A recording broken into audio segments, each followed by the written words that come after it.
The Time Machine by H.G. Wells. 1. Introduction.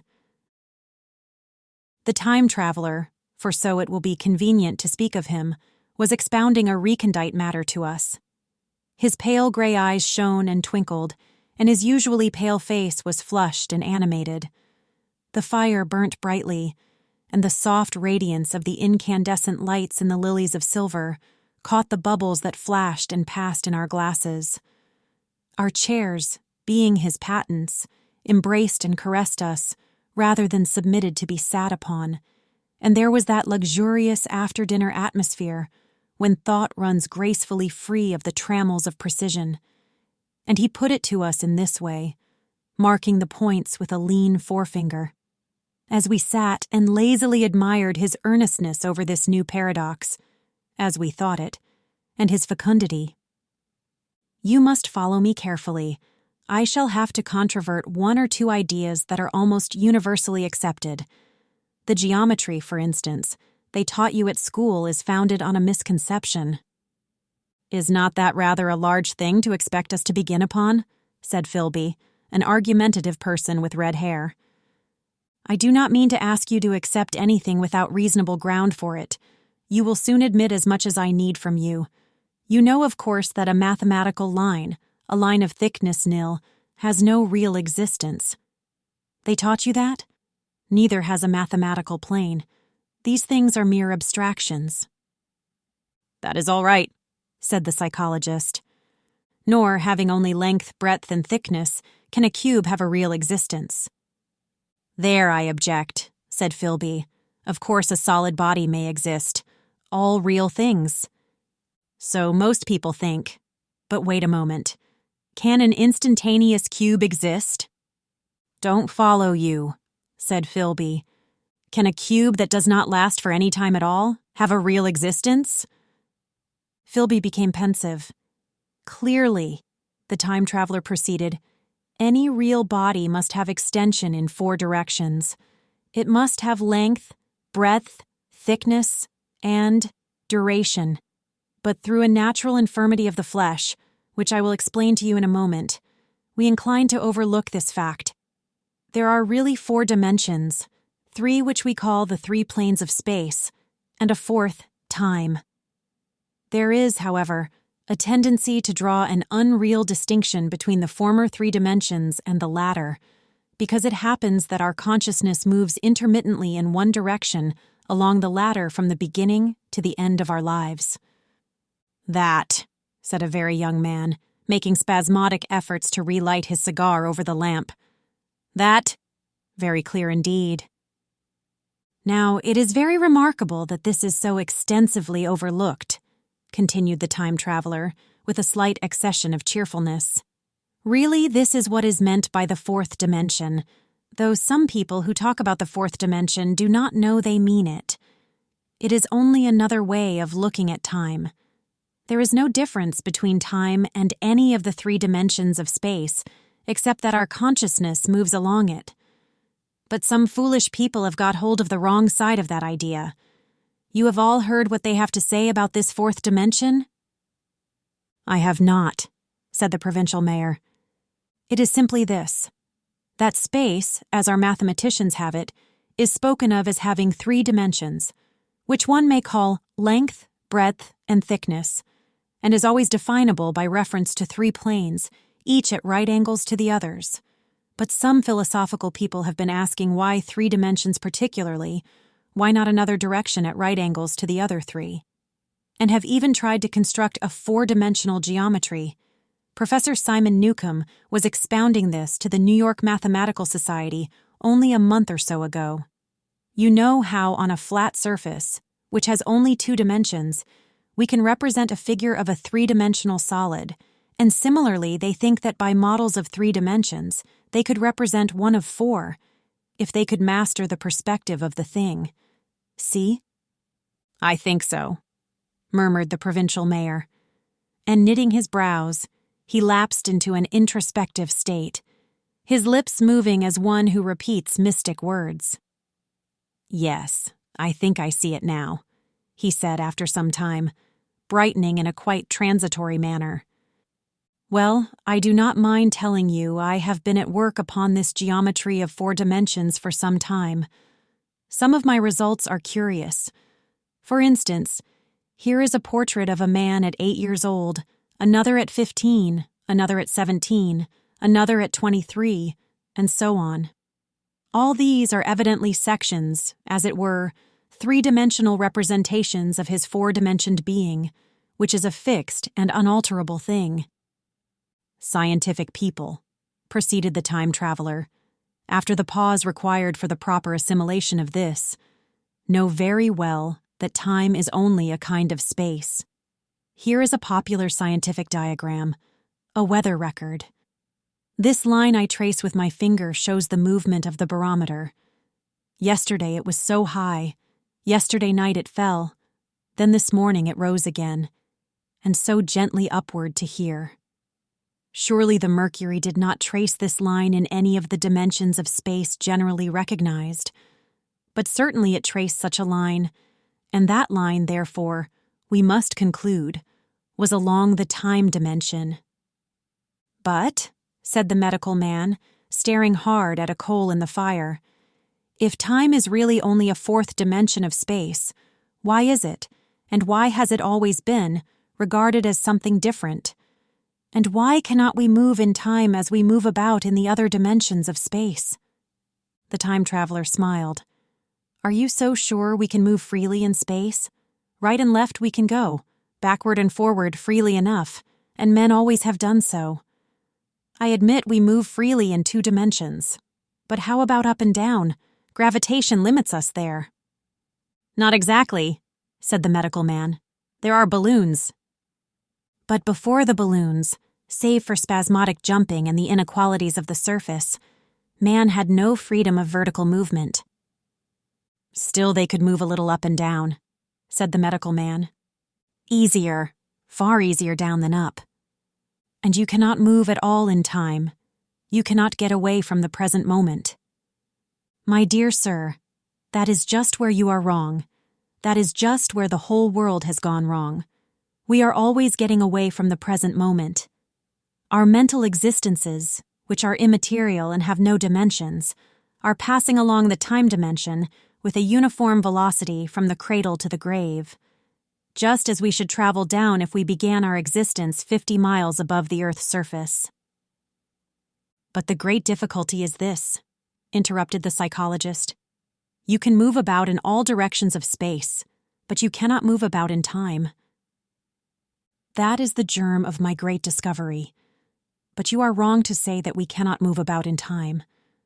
For instance, if I am recalling an incident very vividly, I go back to the instant of its occurrence. I become absent-minded, as you say. I jump back for a moment. Of course, we have no means of staying back for any length of time, any more than a savage or an animal has of staying 6 feet above the ground. But a civilized man is better off than the savage in this respect. He can go up against gravitation in a balloon, and why should he not hope that ultimately he may be able to stop or accelerate his drift along the time dimension, or even turn about and travel the other way? "Oh, this," began Philby, "is all—" "Why not?" said the time traveler. "It's against reason," said Philby. "What reason?" said the time traveler. "You can show black is white by argument," said Philby, "but you will never convince me." "Possibly not," said the time traveler. "But now you begin to see the object of my investigations into the geometry of 4 dimensions. Long ago I had a vague inkling of a machine." "To travel through time!" exclaimed the very young man. "That shall travel indifferently in any direction of space and time, as the driver determines." Philby contented himself with laughter. "But I have experimental verification," said the time traveler. "It would be remarkably convenient for the historian," the psychologist suggested. "One might travel back and verify the accepted account of the Battle of Hastings, for instance." "Don't you think you would attract attention?" said the medical man. "Our ancestors had no great tolerance for anachronisms." "One might get one's Greek from the very lips of Homer and Plato," the very young man thought. "In which case they would certainly plow you for the little go. The German scholars have improved Greek so much." "Then there is the future," said the very young man. "Just think. One might invest all one's money, leave it to accumulate at interest, and hurry on ahead." "To discover a society," said I, "erected on a strictly communistic basis." "Of all the wild, extravagant theories," began the psychologist. "Yes, so it seemed to me, and so I never talked of it until—" "Experimental verification!" cried I. "You are going to verify that?"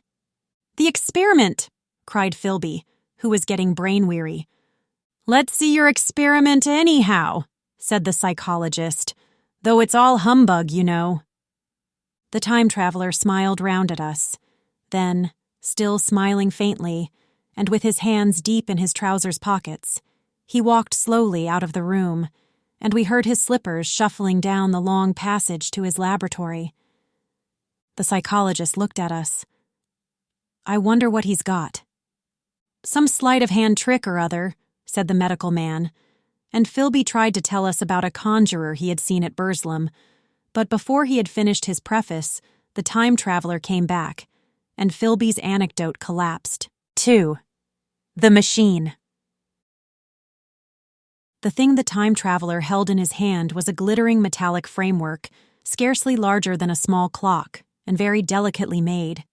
There was ivory in it, and some transparent crystalline substance. And now I must be explicit, for this that follows, unless his explanation is to be accepted, is an absolutely unaccountable thing. He took one of the small octagonal tables that were scattered about the room and set it in front of the fire, with 2 legs on the hearthrug. On this table he placed the mechanism. Then he drew up a chair and sat down. The only other object on the table was a small shaded lamp, the bright light of which fell upon the model. There were also perhaps a dozen candles about, 2 in brass candlesticks upon the mantel and several in sconces, so that the room was brilliantly illuminated. I sat in a low armchair nearest the fire, and I drew this forward so as to be almost between the time-traveler and the fireplace. Philby sat behind him, looking over his shoulder. The medical man and the provincial mayor watched him in profile from the right, the psychologist from the left. The very young man stood behind the psychologist. We were all on the alert. It appears incredible to me that any kind of trick, however subtly conceived and however adroitly done, could have been played upon us under these conditions. The time-traveler looked at us, and then at the mechanism. "Well," said the psychologist. "This little affair," said the time-traveler, resting his elbows upon the table and pressing his hands together above the apparatus, "is only a model. It is my plan for a machine to travel through time. You will notice that it looks singularly askew, and that there is an odd, twinkling appearance about this bar, as though it was in some way unreal." He pointed to the part with his finger. "Also, here is one little white lever, and here is another." The medical man got up out of his chair and peered into the thing. "It's beautifully made," he said. "It took 2 years to make," retorted the time-traveler. Then, when we had all imitated the action of the medical man, he said, "Now I want you clearly to understand that this lever, being pressed over, sends the machine gliding into the future, and this other reverses the motion. This saddle represents the seat of a time-traveler. Presently I am going to press the lever, and off the machine will go. It will vanish, pass into future time, and disappear. Have a good look at the thing. Look at the table, too, and satisfy yourselves there is no trickery. I don't want to waste this model, and then be told I'm a quack." There was a minute's pause, perhaps. The psychologist seemed about to speak to me, but changed his mind. Then the time-traveler put forth his finger towards the lever. "No," he said suddenly, "lend me your hand." And turning to the psychologist, he took that individual's hand in his own and told him to put out his forefinger, so that it was the psychologist himself who sent forth the model time machine on its interminable voyage. We all saw the lever turn. I am absolutely certain there was no trickery. There was a breath of wind, and the lamp flame jumped. One of the candles on the mantel was blown out, and the little machine suddenly swung round, became indistinct, was seen as a ghost for a second perhaps, as an eddy of faintly glittering brass and ivory, and it was gone, vanished. Save for the lamp, the table was bare. Everyone was silent for a minute. Then Philby said he was damned. The psychologist recovered from his stupor and suddenly looked under the table. At that, the time traveler laughed cheerfully. "Well," he said, with a reminiscence of the psychologist.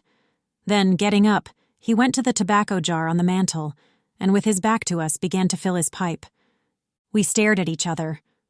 "Look here," said the medical man. "Are you in earnest about this? Do you seriously believe that that machine has traveled into time?" "Certainly," said the time traveler, stooping to light a spill at the fire. Then he turned, lighting his pipe, to look at the psychologist's face.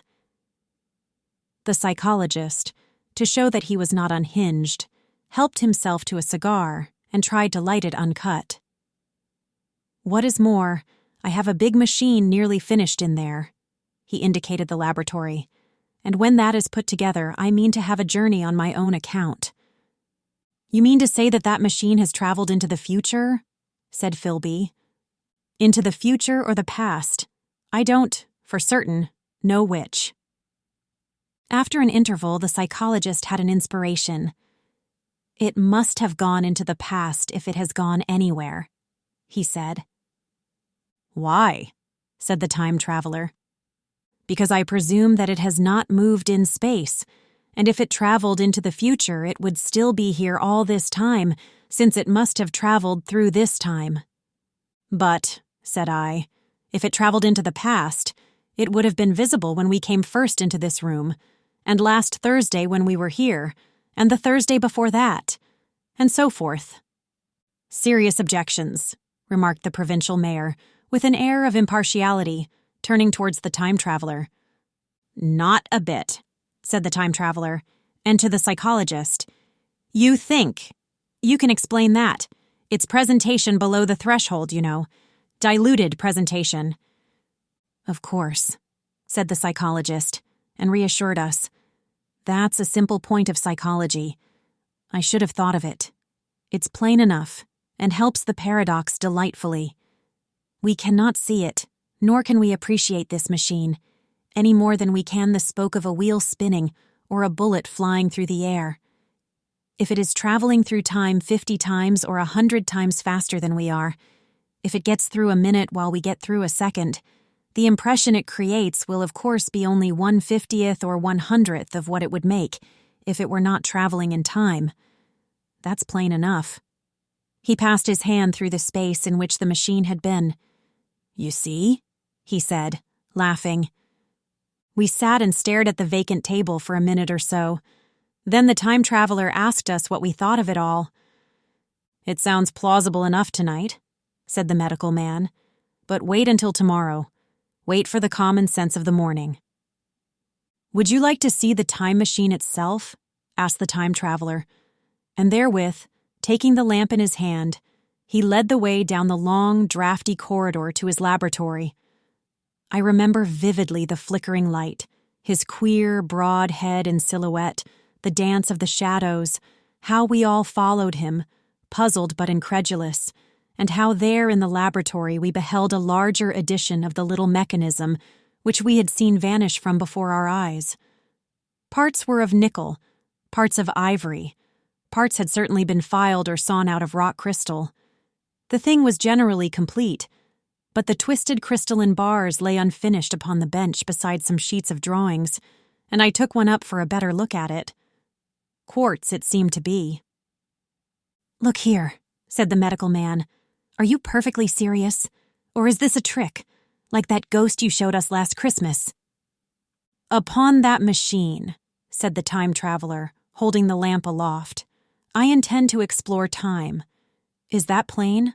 I was never more serious in my life." None of us quite knew how to take it. I caught Philby's eye over the shoulder of the medical man, and he winked at me solemnly. 3, The time traveler returns. I think that at that time none of us quite believed in the time machine. The fact is, the time traveler was one of those men who are too clever to be believed. You never felt that you saw all round him. You always suspected some subtle reserve, some ingenuity in ambush, behind his lucid frankness. Had Philby shown the model and explained the matter in the time traveler's words, we should have shown him far less skepticism. For we should have perceived his motives. A pork butcher could understand Philby.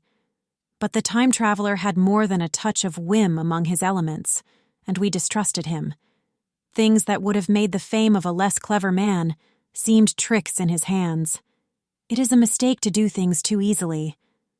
The serious people who took him seriously never felt quite sure of his deportment.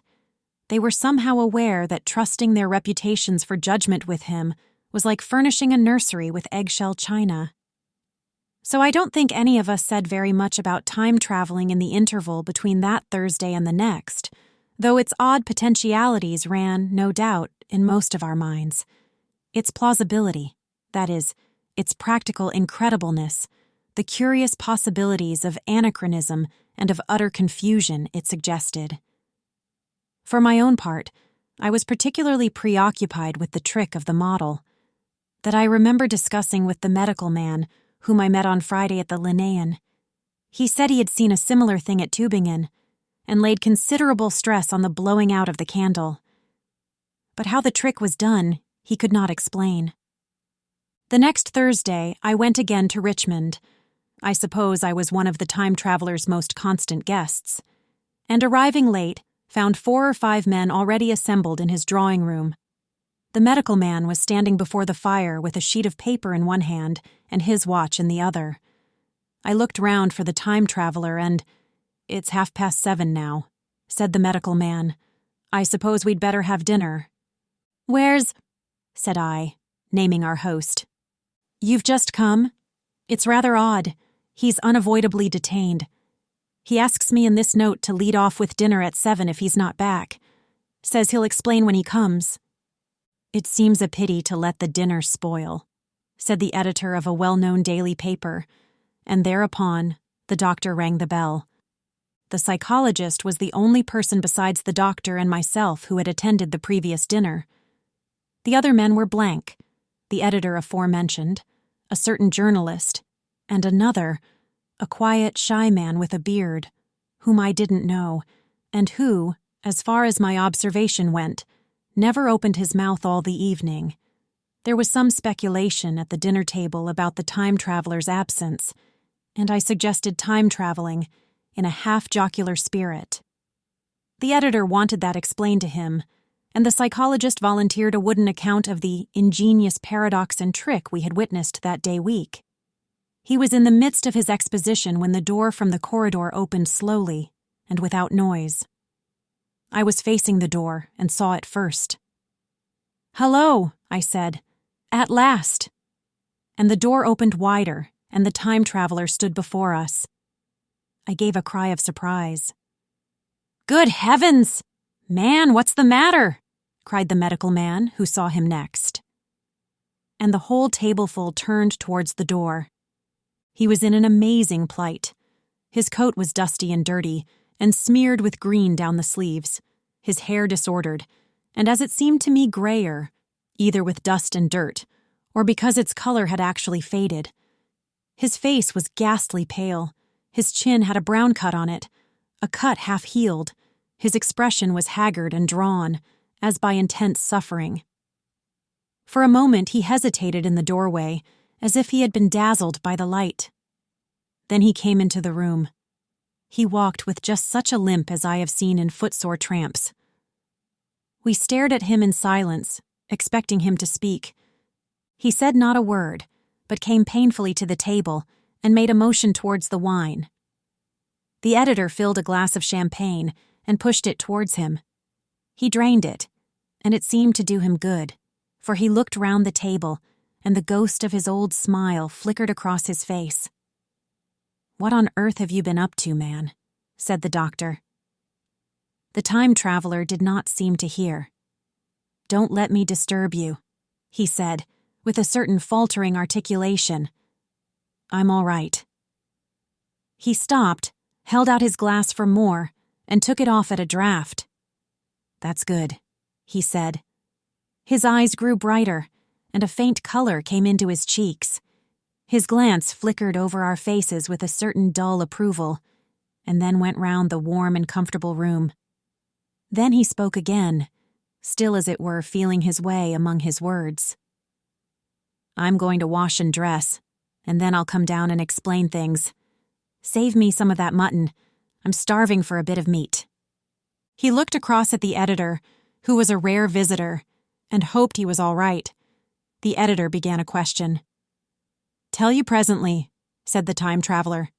"I'm funny. Be all right in a minute." He put down his glass and walked towards the staircase door. Again I remarked his lameness and the soft padding sound of his footfall, and standing up in my place, I saw his feet as he went out. He had nothing on them but a pair of tattered, blood-stained socks. Then the door closed upon him. I had half a mind to follow, till I remembered how he detested any fuss about himself. For a minute, perhaps, my mind was wool-gathering. Then, "Remarkable behavior of an eminent scientist," I heard the editor say, thinking, after his wont, in headlines. And this brought my attention back to the bright dinner table. "What's the game?" said the journalist. "Has he been doing the amateur cadger? I don't follow." I met the eye of the psychologist and read my own interpretation in his face. I thought of the time traveler limping painfully upstairs. I don't think anyone else had noticed his lameness. The first to recover completely from this surprise was the medical man, who rang the bell. The time traveler hated to have servants waiting at dinner, for a hot plate. At that, the editor turned to his knife and fork with a grunt, and the silent man followed suit. The dinner was resumed. Conversation was exclamatory for a little while with gaps of wonderment. And then the editor got fervent in his curiosity. "Does our friend eke out his modest income with a crossing, or has he his Nebuchadnezzar phases?" he inquired. "I feel assured it's this business of the time machine," I said, and took up the psychologist's account of our previous meeting. The new guests were frankly incredulous. The editor raised objections. What was this time traveling? A man couldn't cover himself with dust by rolling in a paradox, could he? And then, as the idea came home to him, he resorted to caricature. Hadn't they any clothes brushes in the future? The journalist, too, would not believe at any price, and joined the editor in the easy work of heaping ridicule on the whole thing. They were both the new kind of journalist, very joyous, irreverent young men. "Our special correspondent in the Day After Tomorrow reports," the journalist was saying, or rather shouting, when the time traveler came back. He was dressed in ordinary evening clothes, and nothing save his haggard look remained of the change that had startled me. "I say," said the editor hilariously, "these chaps here say you have been traveling into the middle of next week. Tell us all about little Roseberry, will you? What will you take for the lot?" The time traveler came to the place reserved for him without a word. He smiled quietly, in his old way. "Where's my mutton?" he said. "What a treat it is to stick a fork into meat again." "Story!" cried the editor. "Story be damned," said the time traveler.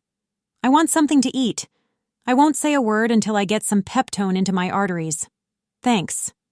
And the salt." "One word," said I. "Have you been time traveling?" "Yes," said the time traveler, with his mouth full, nodding his head.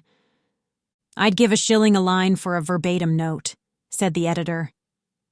The time traveler pushed his glass towards the silent man and rang it with his fingernail, at which the silent man, who had been staring at his face, started convulsively and poured him wine. The rest of the dinner was uncomfortable. For my own part, sudden questions kept on rising to my lips, and I dare say it was the same with the others. The journalist tried to relieve the tension by telling anecdotes of Hetty Potter. The time traveler devoted his attention to his dinner and displayed the appetite of a tramp. The medical man smoked a cigarette, and watched the time traveler through his eyelashes. The silent man seemed even more clumsy than usual, and drank champagne with regularity and determination out of sheer nervousness. At last the time traveler pushed his plate away and looked round us. "I suppose I must apologize," he said. "I was simply starving. I've had a most amazing time." He reached out his hand for a cigar and cut the end. "But come into the smoking room. It's too long a story to tell over greasy plates." And ringing the bell in passing, he led the way into the adjoining room. "You have told blank and dash and chose about the machine," he said to me, leaning back in his easy chair and naming the 3 new guests. "But the thing's a mere paradox," said the editor. "I can't argue tonight. I don't mind telling you the story, but I can't argue. I will," he went on, "tell you the story of what has happened to me if you like, but you must refrain from interruptions. I want to tell it. Badly. Most of it will sound like lying. So be it. It's true, every word of it, all the same. I was in my laboratory at 4 o'clock, and since then, I've lived 8 days. Such days as no human being ever lived before. I'm nearly worn out, but I shan't sleep till I've told this thing over to you.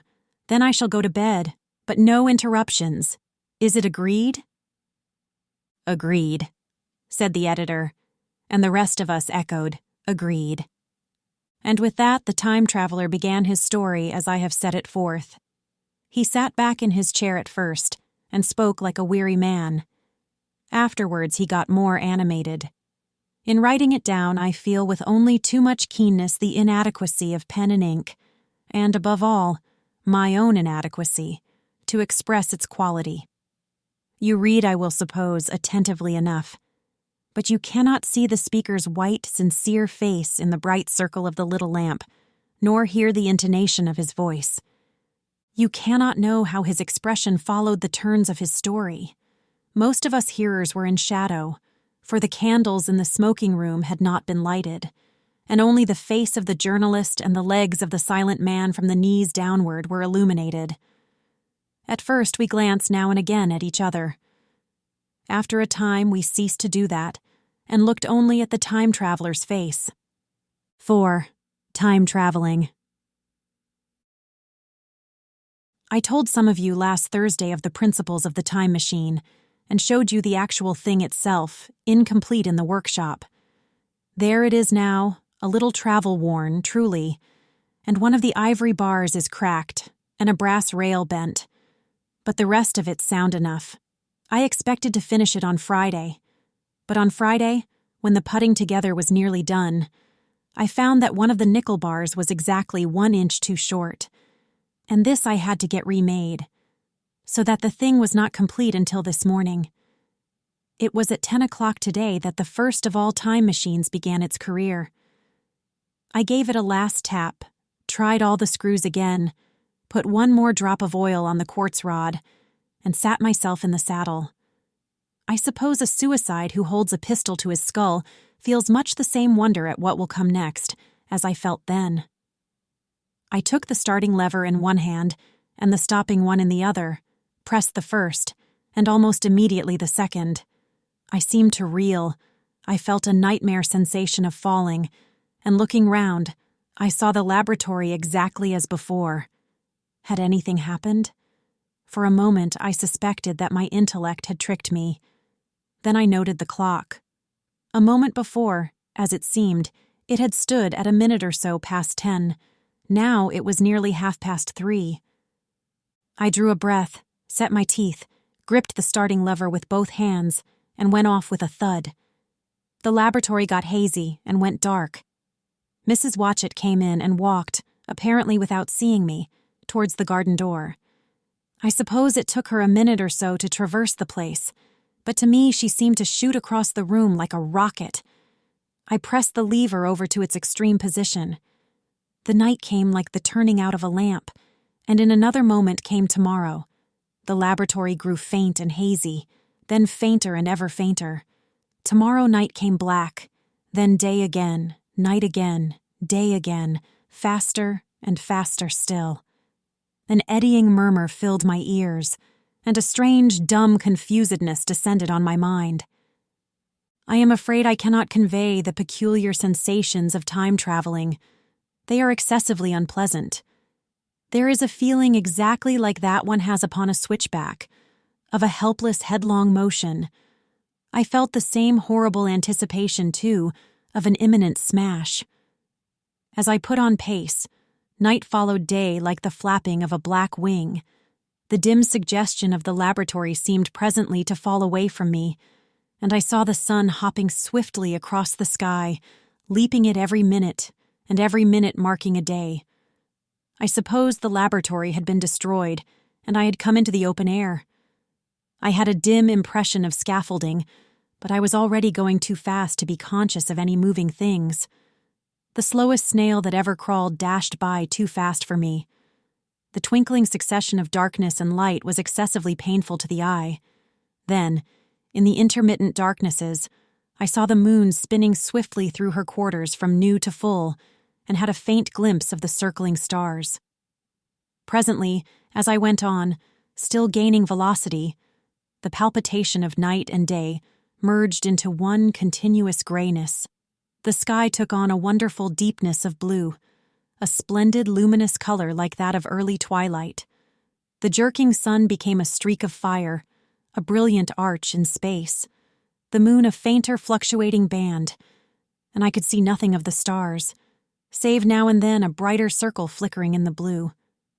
The landscape was misty and vague.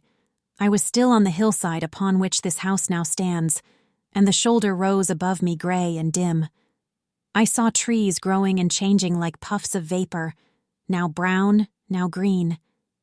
They grew, spread, shivered, and passed away. I saw huge buildings rise up faint and fair and pass like dreams. The whole surface of the earth seemed changed, melting and flowing under my eyes. The little hands upon the dials that registered my speed raced round faster and faster. Presently, I noted that the sun belt swayed up and down, from solstice to solstice, in a minute or less, and that consequently my pace was over a year a minute, and minute by minute the white snow flashed across the world and vanished, and was followed by the bright, brief green of spring. The unpleasant sensations of the start were less poignant now. They merged at last into a kind of hysterical exhilaration. I remarked, indeed, a clumsy swaying of the machine, for which I was unable to account. But my mind was too confused to attend to it. So with a kind of madness growing upon me, I flung myself into futurity. At first I scarce thought of stopping, scarce thought of anything but these new sensations. But presently, a fresh series of impressions grew up in my mind, a certain curiosity and therewith a certain dread, until at last they took complete possession of me. What strange developments of humanity, what wonderful advances upon our rudimentary civilization, I thought, might not appear when I came to look nearly into the dim, elusive world that raced and fluctuated before my eyes. I saw great and splendid architecture rising about me, more massive than any buildings of our own time, and yet, as it seemed, built of glimmer and mist. I saw a richer green flow up the hillside, and remain there, without any wintry intermission. Even through the veil of my confusion, the earth seemed very fair, and so my mind came round to the business of stopping. The peculiar risk lay in the possibility of my finding some substance in the space which I, or the machine, occupied. So long as I traveled at a high velocity through time, this scarcely mattered. I was, so to speak, attenuated, was slipping like a vapor through the interstices of intervening substances. But to come to a stop involved the jamming of myself, molecule by molecule, into whatever lay in my way, meant bringing my atoms into such intimate contact with those of the obstacle that a profound chemical reaction, possibly a far-reaching explosion, would result, and blow myself and my apparatus out of all possible dimensions, into the unknown. This possibility had occurred to me again and again while I was making the machine, but then I had cheerfully accepted it as an unavoidable risk, One of the risks a man has got to take. Now the risk was inevitable. I no longer saw it in the same cheerful light. The fact is that, insensibly, the absolute strangeness of everything, the sickly jarring and swaying of the machine, above all, the feeling of prolonged falling, had absolutely upset my nerves. I told myself that I could never stop, and with a gust of petulance I resolved to stop forthwith. Like an impatient fool, I lugged over the lever, and incontinently the thing went reeling over, and I was flung headlong through the air. There was the sound of a clap of thunder in my ears. I may have been stunned for a moment. A pitiless hail was hissing round me, and I was sitting on soft turf in front of the overset machine. Everything still seemed gray, but presently I remarked that the confusion in my ears was gone. I looked round me. I was on what seemed to be a little lawn in a garden, surrounded by rhododendron bushes, and I noticed that their mauve and purple blossoms were dropping in a shower under the beating of the hailstones. The rebounding, dancing hail hung in a little cloud over the machine and drove along the ground like smoke. In a moment, I was wet to the skin. "Fine hospitality," said I, "to a man who has traveled innumerable years to see you." Presently I thought what a fool I was to get wet. I stood up and looked round me. A colossal figure, carved apparently in some white stone, loomed indistinctly beyond the rhododendrons through the hazy downpour. But all else of the world was invisible.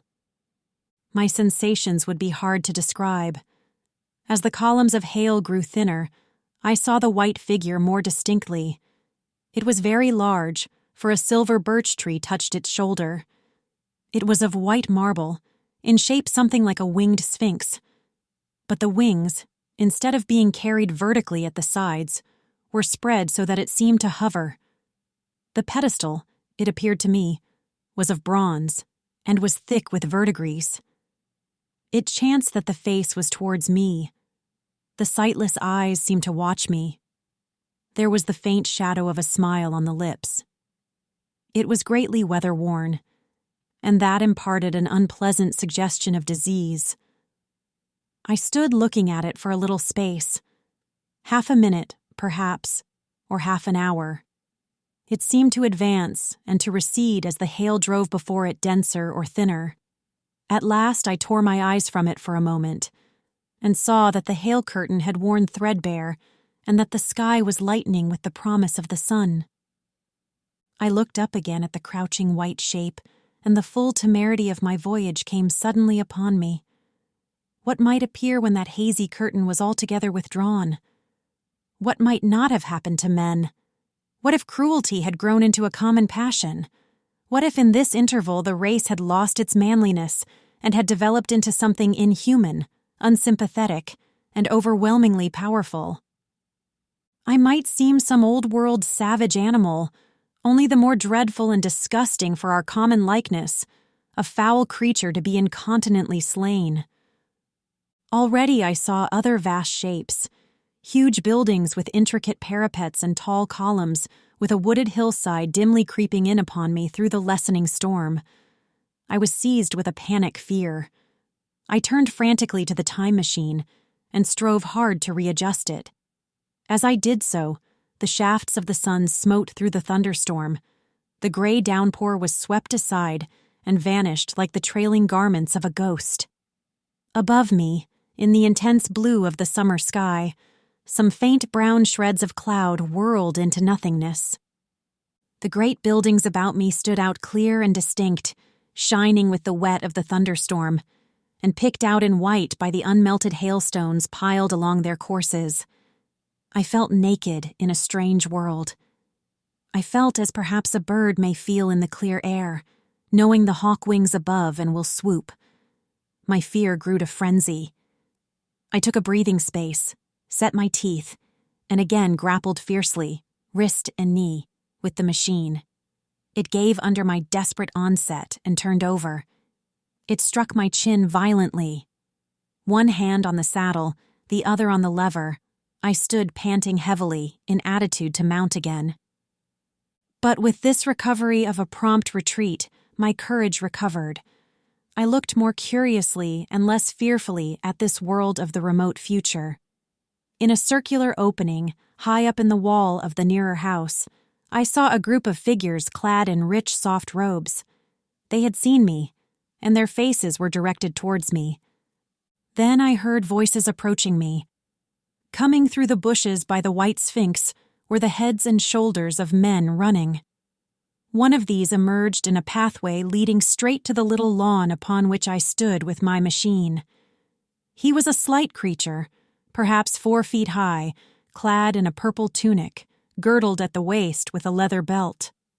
Sandals or buskins, I could not clearly distinguish which, were on his feet. His legs were bare to the knees, and his head was bare. Noticing that, I noticed for the first time how warm the air was. He struck me as being a very beautiful and graceful creature, but indescribably frail. His flushed face reminded me of the more beautiful kind of consumptive, that hectic beauty of which we used to hear so much. At the sight of him, I suddenly regained confidence. I took my hands from the machine. 5. In the Golden Age. In another moment we were standing face to face, I and this fragile thing out of futurity. He came straight up to me and laughed into my eyes. The absence from his bearing of any sign of fear struck me at once. Then he turned to the 2 others who were following him and spoke to them in a strange and very sweet and liquid tongue. There were others coming, and presently a little group of perhaps 8 or 10 of these exquisite creatures were about me. One of them addressed me. It came into my head, oddly enough, that my voice was too harsh and deep for them. So I shook my head, and pointing to my ears, shook it again. He came a step forward, hesitated, and then touched my hand. Then I felt other soft little tentacles upon my back and shoulders. They wanted to make sure I was real. There was nothing in this at all alarming. Indeed, there was something in these pretty little people that inspired confidence, a graceful gentleness, a certain childlike ease. And besides, they looked so frail that I could fancy myself flinging the whole dozen of them about like 9-pins.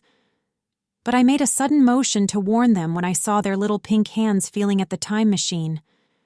Happily then, when it was not too late, I thought of a danger I had hitherto forgotten, and reaching over the bars of the machine, I unscrewed the little levers that would set it in motion, and put these in my pocket.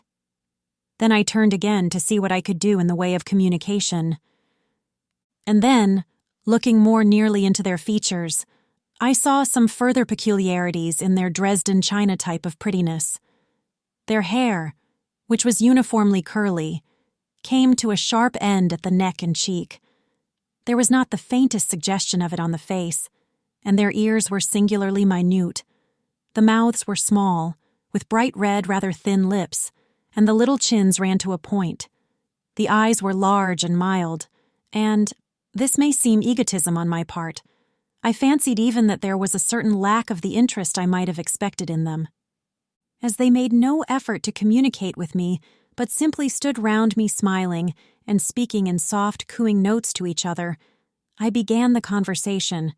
I pointed to the time machine and to myself. Then, hesitating for a moment how to express time, I pointed to the sun. At once, a quaintly pretty little figure in checkered purple and white followed my gesture, and then astonished me by imitating the sound of thunder. For a moment I was staggered, though the import of his gesture was plain enough. The question had come into my mind abruptly. Were these creatures fools? You may hardly understand how it took me. You see, I had always anticipated that the people of the year 802,000 odd would be incredibly in front of us in knowledge, art, everything. Then one of them suddenly asked me a question that showed him to be on the intellectual level of one of our 5-year-old children. Asked me, in fact, if I had come from the sun in a thunderstorm. It let loose the judgment I had suspended upon their clothes, their frail, light limbs, and fragile features. A flow of disappointment rushed across my mind. For a moment I felt that I had built the time machine in vain. I nodded, pointed to the sun, and gave them such a vivid rendering of a thunderclap as startled them. They all withdrew a pace or so and bowed. Then came one laughing towards me, carrying a chain of beautiful flowers altogether new to me, and put it about my neck. The idea was received with melodious applause, and presently they were all running to and fro for flowers, and laughingly flinging them upon me until I was almost smothered with blossom. You who have never seen the like can scarcely imagine what delicate and wonderful flowers countless years of culture had created. Then someone suggested that their plaything should be exhibited in the nearest building, and so I was led past the Sphinx of white marble, which had seemed to watch me all the while with a smile at my astonishment, towards a vast gray edifice of fretted stone. As I went with them, the memory of my confident anticipations of a profoundly grave and intellectual posterity came with irresistible merriment to my mind. The building had a huge entry and was altogether of colossal dimensions. I was naturally most occupied with the growing crowd of little people, and with the big open portals that yawned before me, shadowy and mysterious. My general impression of the world I saw over their heads was a tangled waste of beautiful bushes and flowers, a long neglected and yet weedless garden. I saw a number of tall spikes of strange white flowers, measuring a foot perhaps across the spread of the waxen petals. They grew scattered, as if wild, among the variegated shrubs, but, as I say, I did not examine them closely at this time. The time machine was left deserted on the turf among the rhododendrons. The arch of the doorway was richly carved, but naturally I did not observe the carving very narrowly, though I fancied I saw suggestions of old Phoenician decorations as I passed through, and it struck me that they were very badly broken and weather-worn. Several more brightly clad people met me in the doorway, and so we entered. I, dressed in dingy 19th-century garments, looking grotesque enough, garlanded with flowers, and surrounded by an eddying mass of bright, soft-colored robes and shining white limbs, in a melodious whirl of laughter and laughing speech. The big doorway opened into a proportionately great hall hung with brown. The roof was in shadow, and the windows, partially glazed with colored glass and partially unglazed, admitted a tempered light. The floor was made up of huge blocks of some very hard white metal, not plates nor slabs, blocks, and it was so much worn, as I judged by the going to and fro of past generations, as to be deeply channeled along the more frequented ways. Transverse to the length were innumerable tables made of slabs of polished stone, raised, perhaps, a foot from the floor, and upon these were heaps of fruits. Some I recognized as a kind of hypertrophied raspberry and orange, but for the most part they were strange. Between the tables was scattered a great number of cushions. Upon these my conductors seated themselves, signing for me to do likewise. With a pretty absence of ceremony, they began to eat the fruit with their hands, flinging peel and stalks and so forth into the round openings in the sides of the tables. I was not loath to follow their example, for I felt thirsty and hungry. As I did so, I surveyed the hall at my leisure. And perhaps the thing that struck me most was its dilapidated look. The stained glass windows, which displayed only a geometrical pattern, were broken in many places, and the curtains that hung across the lower end were thick with dust, and it caught my eye that the corner of the marble table near me was fractured. Nevertheless, the general effect was extremely rich and picturesque. There were, perhaps, a couple of hundred people dining in the hall, and most of them, seated as near to me as they could come, were watching me with interest, their little eyes shining over the fruit they were eating.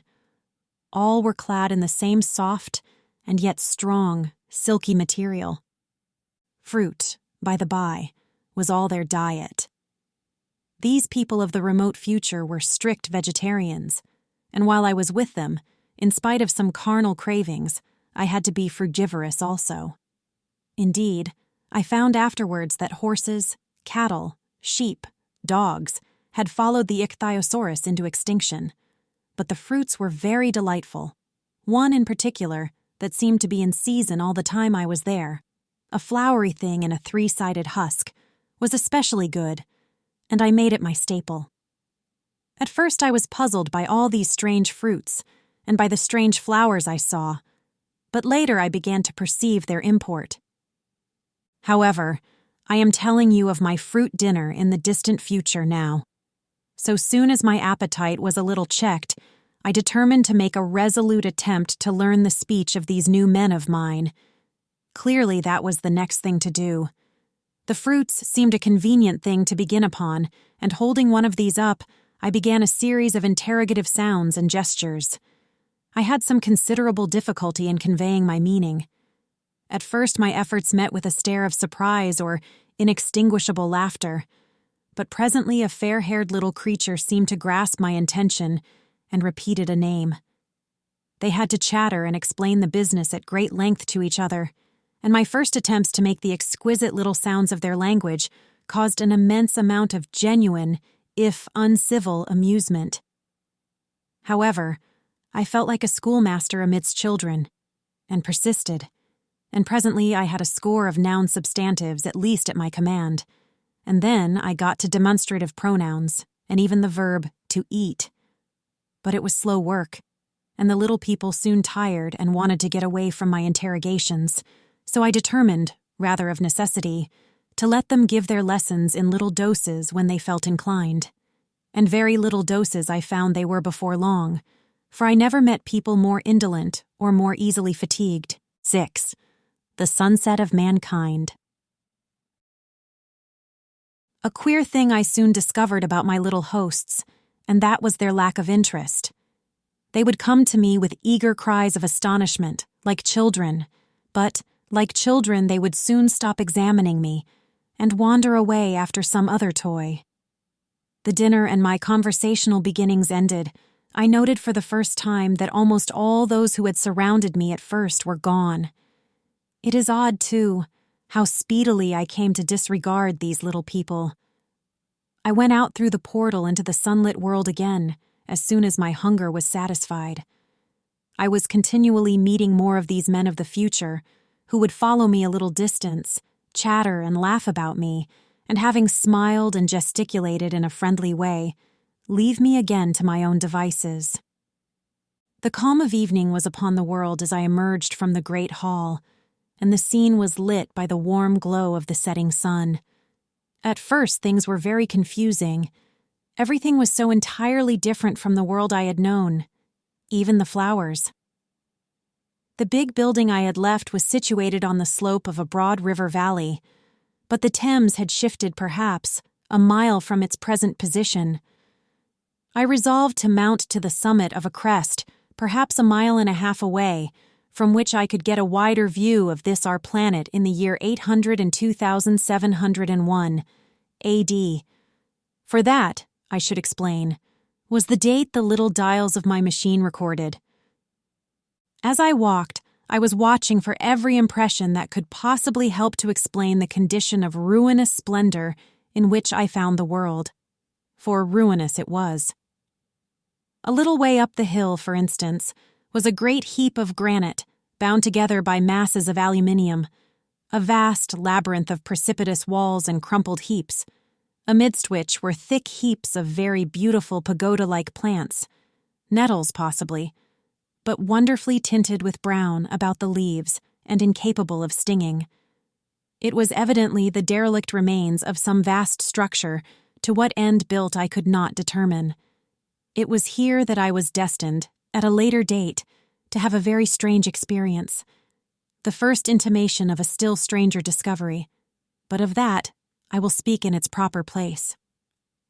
Looking round, with a sudden thought, from a terrace on which I rested for a while, I realized that there were no small houses to be seen.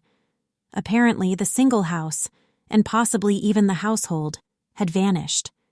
Here and there among the greenery were palace-like buildings, but the house and the cottage, which form such characteristic features of our own English landscape, had disappeared. Communism, said I to myself, and on the heels of that came another thought. I looked at the half-dozen little figures that were following me. Then, in a flash, I perceived that all had the same form of costume, the same soft, hairless visage, and the same girlish rotundity of limb. It may seem strange, perhaps, that I had not noticed this before. But everything was so strange. Now I saw the fact plainly enough. In costume, and in all the differences of texture and bearing that now mark off the sexes from each other, these people of the future were alike, and the children seemed to my eyes to be but the miniatures of their parents. I judged then that the children of that time were extremely precocious, physically at least, and I found afterwards abundant verification of my opinion. Seeing the ease and security in which these people were living, I felt that this close resemblance of the sexes was after all what one would expect.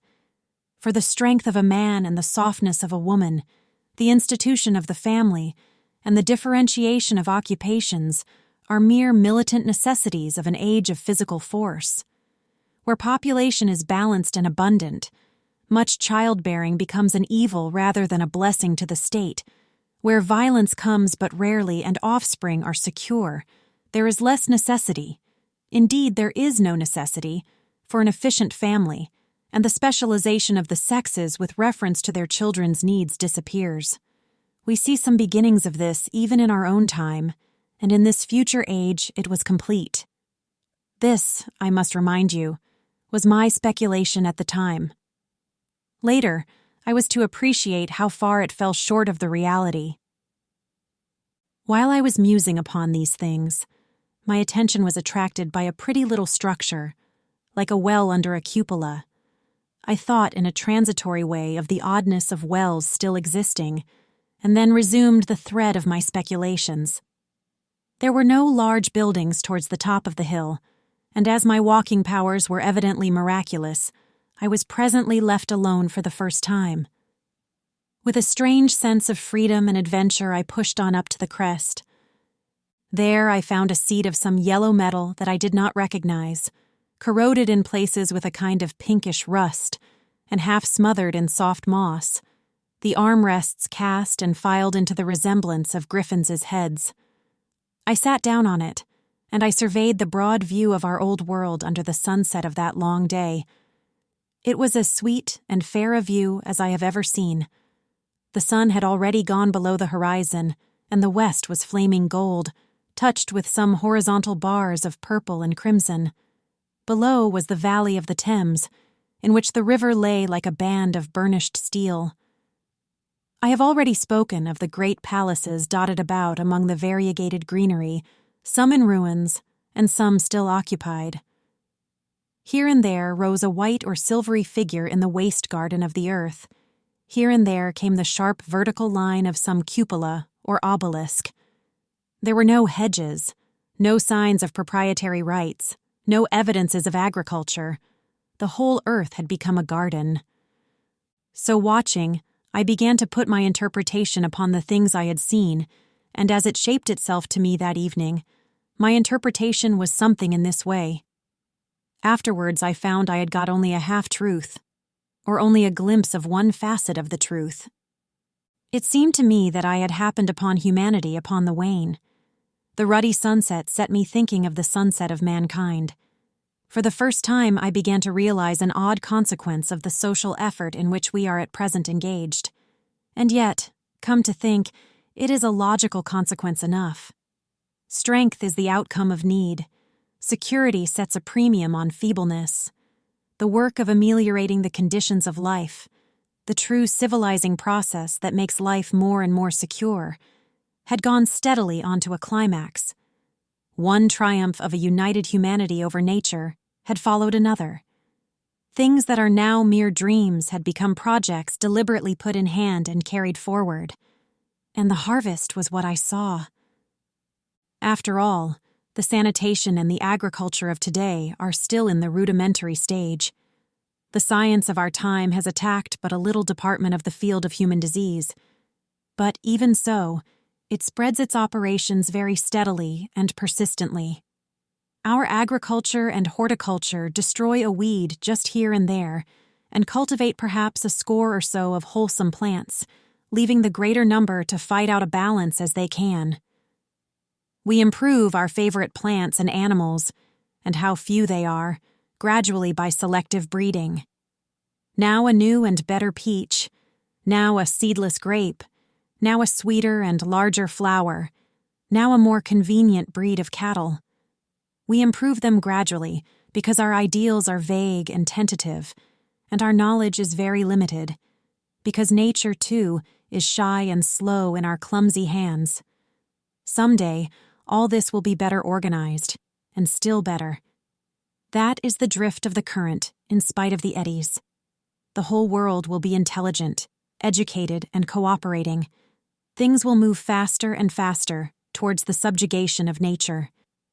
In the end, wisely and carefully we shall readjust the balance of animal and vegetable life to suit our human needs. This adjustment, I say, must have been done, and done well. Done indeed for all time, in the space of time across which my machine had leapt. The air was free from gnats, the earth from weeds or fungi. Everywhere were fruits and sweet and delightful flowers. Brilliant butterflies flew hither and thither. The ideal of preventive medicine was attained. Diseases had been stamped out.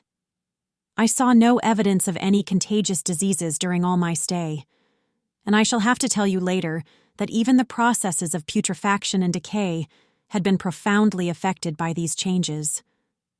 Social triumphs, too, had been affected. I saw mankind housed in splendid shelters, gloriously clothed, and as yet I had found them engaged in no toil. There were no signs of struggle, neither social nor economical struggle.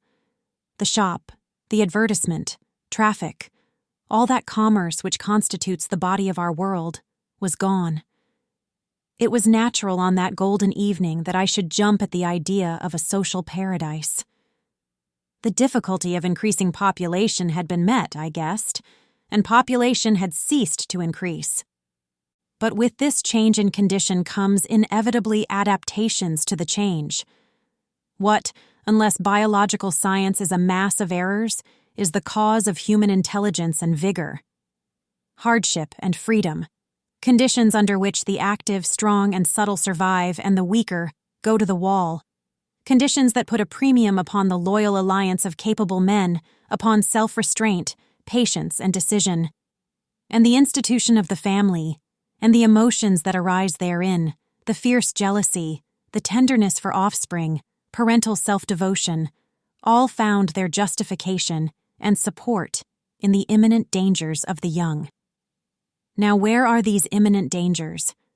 There is a sentiment arising, and it will grow, against connubial jealousy, against fierce maternity, against passion of all sorts, unnecessary things now, and things that make us uncomfortable, savage survivals, discords in a refined and pleasant life.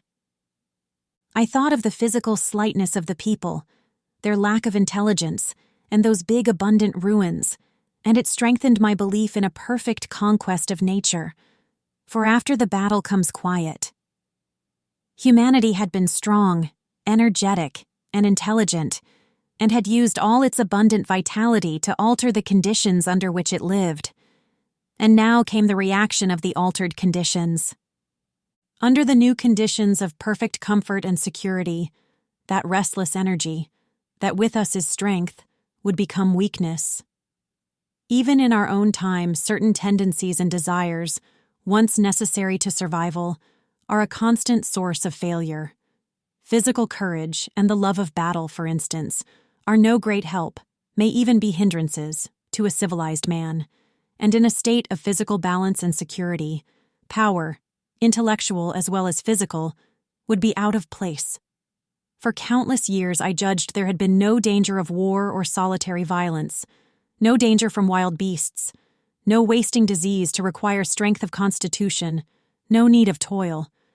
For such a life, what we should call the weak are as well equipped as the strong, are indeed no longer weak. Better equipped indeed they are, for the strong would be fretted by an energy for which there was no outlet. No doubt the exquisite beauty of the buildings I saw was the outcome of the last surgings of the now purposeless energy of mankind, before it settled down into perfect harmony with the conditions under which it lived. The flourish of that triumph which began the last great peace. this has ever been the fate of energy and security. It takes to art and to eroticism, and then come languor and decay. Even this artistic impetus would at last die away, had almost died in the time I saw, to adorn themselves with flowers, to dance, to sing in the sunlight. So much was left of the artistic spirit, and no more. Even that would fade in the end into a contented inactivity. We are kept keen on the grindstone of pain and necessity, and it seemed to me that here was that hateful grindstone broken at last. As I stood there in the gathering dark, I thought that in this simple explanation, I had mastered the problem of the world, mastered the whole secret of these delicious people. Possibly the checks they had devised for the increase of population had succeeded too well, and their numbers had rather diminished than kept stationary. That would account for the abandoned ruins. Very simple was my explanation, and plausible enough, as most wrong theories are. 7. A sudden shock.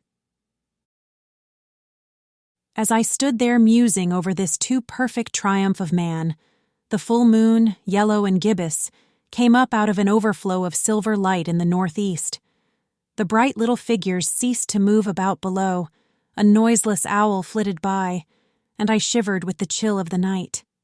I determined to descend and find where I could sleep. I looked for the building I knew. Then my eye traveled along to the figure of the white sphinx upon the pedestal of bronze, growing distinct as the light of the rising moon grew brighter. I could see the silver birch against it. There was the tangle of rhododendron bushes, black in the pale light, and there was the little lawn. I looked at the lawn again. A queer doubt chilled my complacency.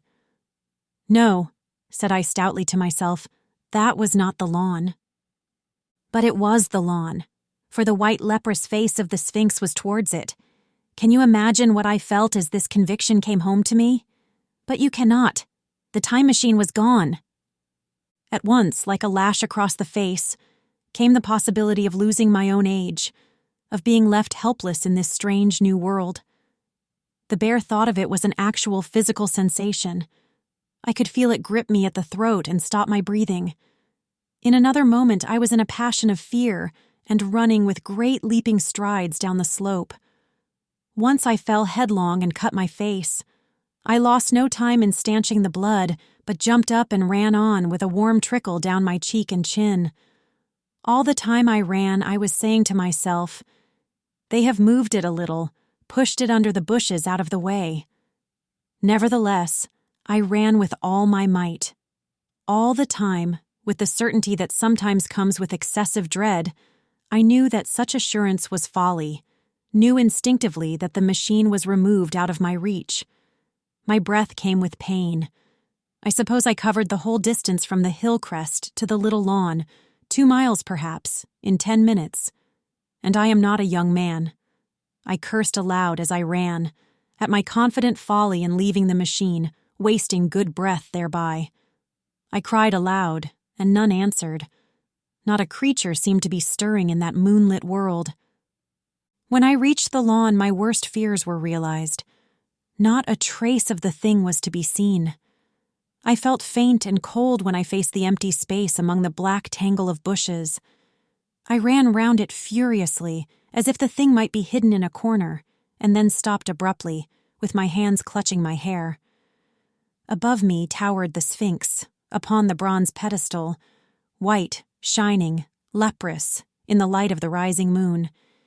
It seemed to smile in mockery of my dismay. I might have consoled myself by imagining the little people had put the mechanism in some shelter for me, had I not felt assured of their physical and intellectual inadequacy. That is what dismayed me. The sense of some hitherto unsuspected power, through whose intervention my invention had vanished. Yet, for one thing I felt assured.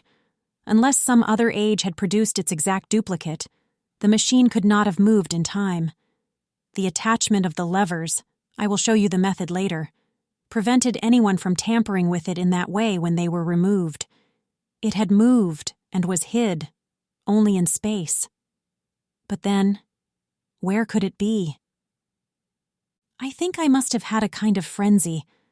I remember running violently in and out among the moonlit bushes all round the Sphinx, and startling some white animal that, in the dim light, I took for a small deer. I remember, too, late that night, beating the bushes with my clenched fist until my knuckles were gashed and bleeding from the broken twigs.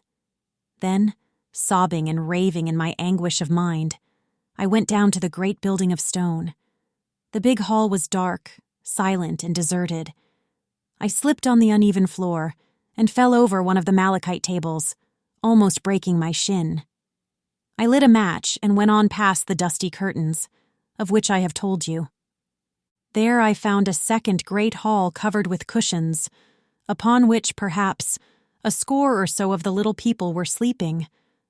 I have no doubt they found my second appearance strange enough, coming suddenly out of the quiet darkness with inarticulate noises and the splutter and flare of a match, for they had forgotten about matches.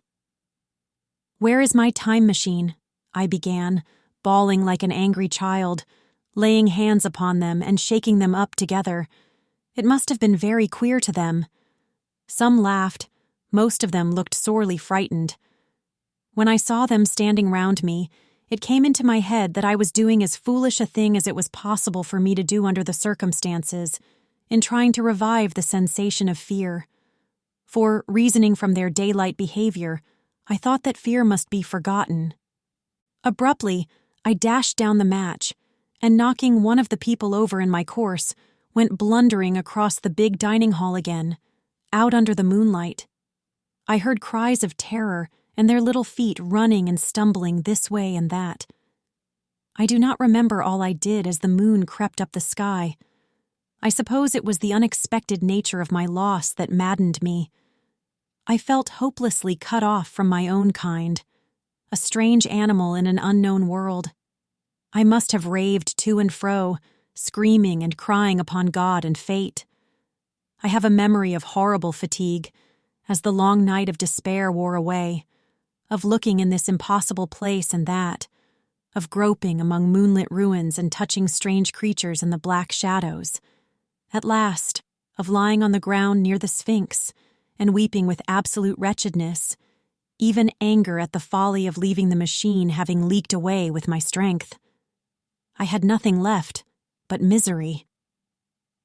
Then I slept, and when I woke again, it was full day, and a couple of sparrows were hopping round me on the turf, within reach of my arm. I sat up in the freshness of the morning, trying to remember how I had got there, and why I had such a profound sense of desertion and despair. Then things came clear in my mind. With the plain, reasonable daylight, I could look my circumstances fairly in the face. I saw the wild folly of my frenzy overnight, and I could reason with myself. "Suppose the worst," I said. "Suppose the machine altogether lost, perhaps destroyed. It behoves me to be calm and patient, to learn the way of the people, to get a clear idea of the method of my loss, and the means of getting materials and tools, so that in the end, perhaps, I may make another. That would be my only hope, a poor hope, perhaps, but better than despair. And after all, it was a beautiful and curious world. But probably the machine had only been taken away. Still, I must be calm and patient, find its hiding place and recover it by force or cunning. And with that, I scrambled to my feet and looked about me, wondering where I could bathe. I felt weary, stiff, and travel-soiled.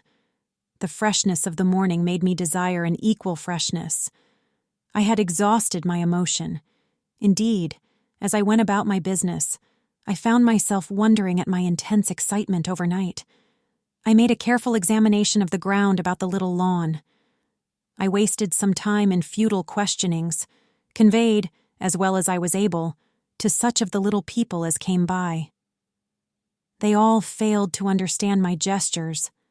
Some were simply stolid. Some thought it was a jest and laughed at me.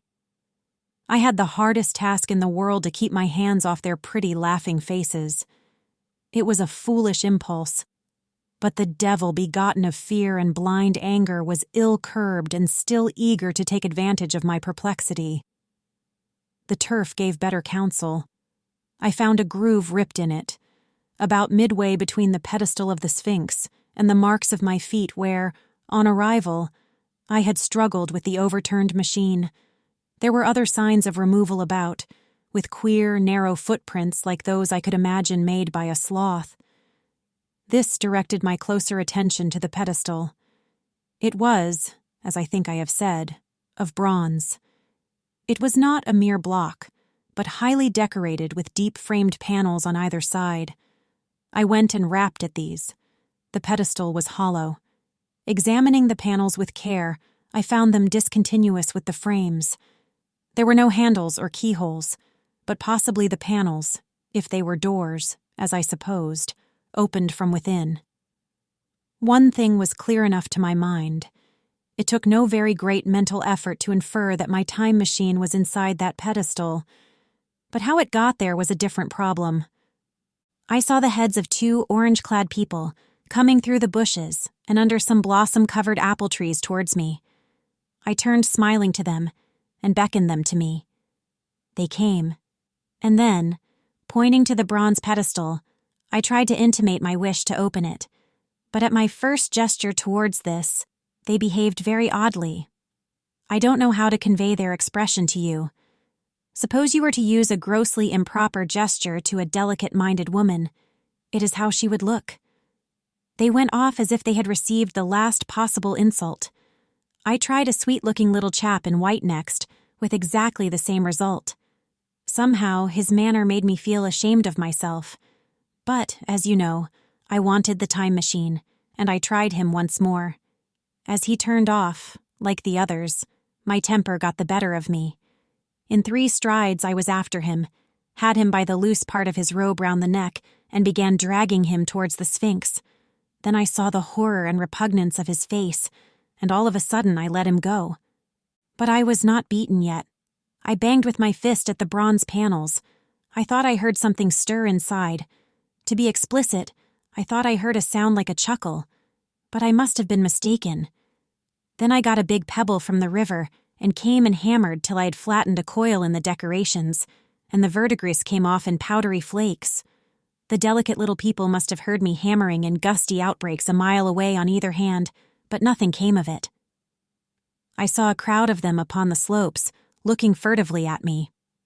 At last, hot and tired, I sat down to watch the place. But I was too restless to watch long. I am too occidental for a long vigil.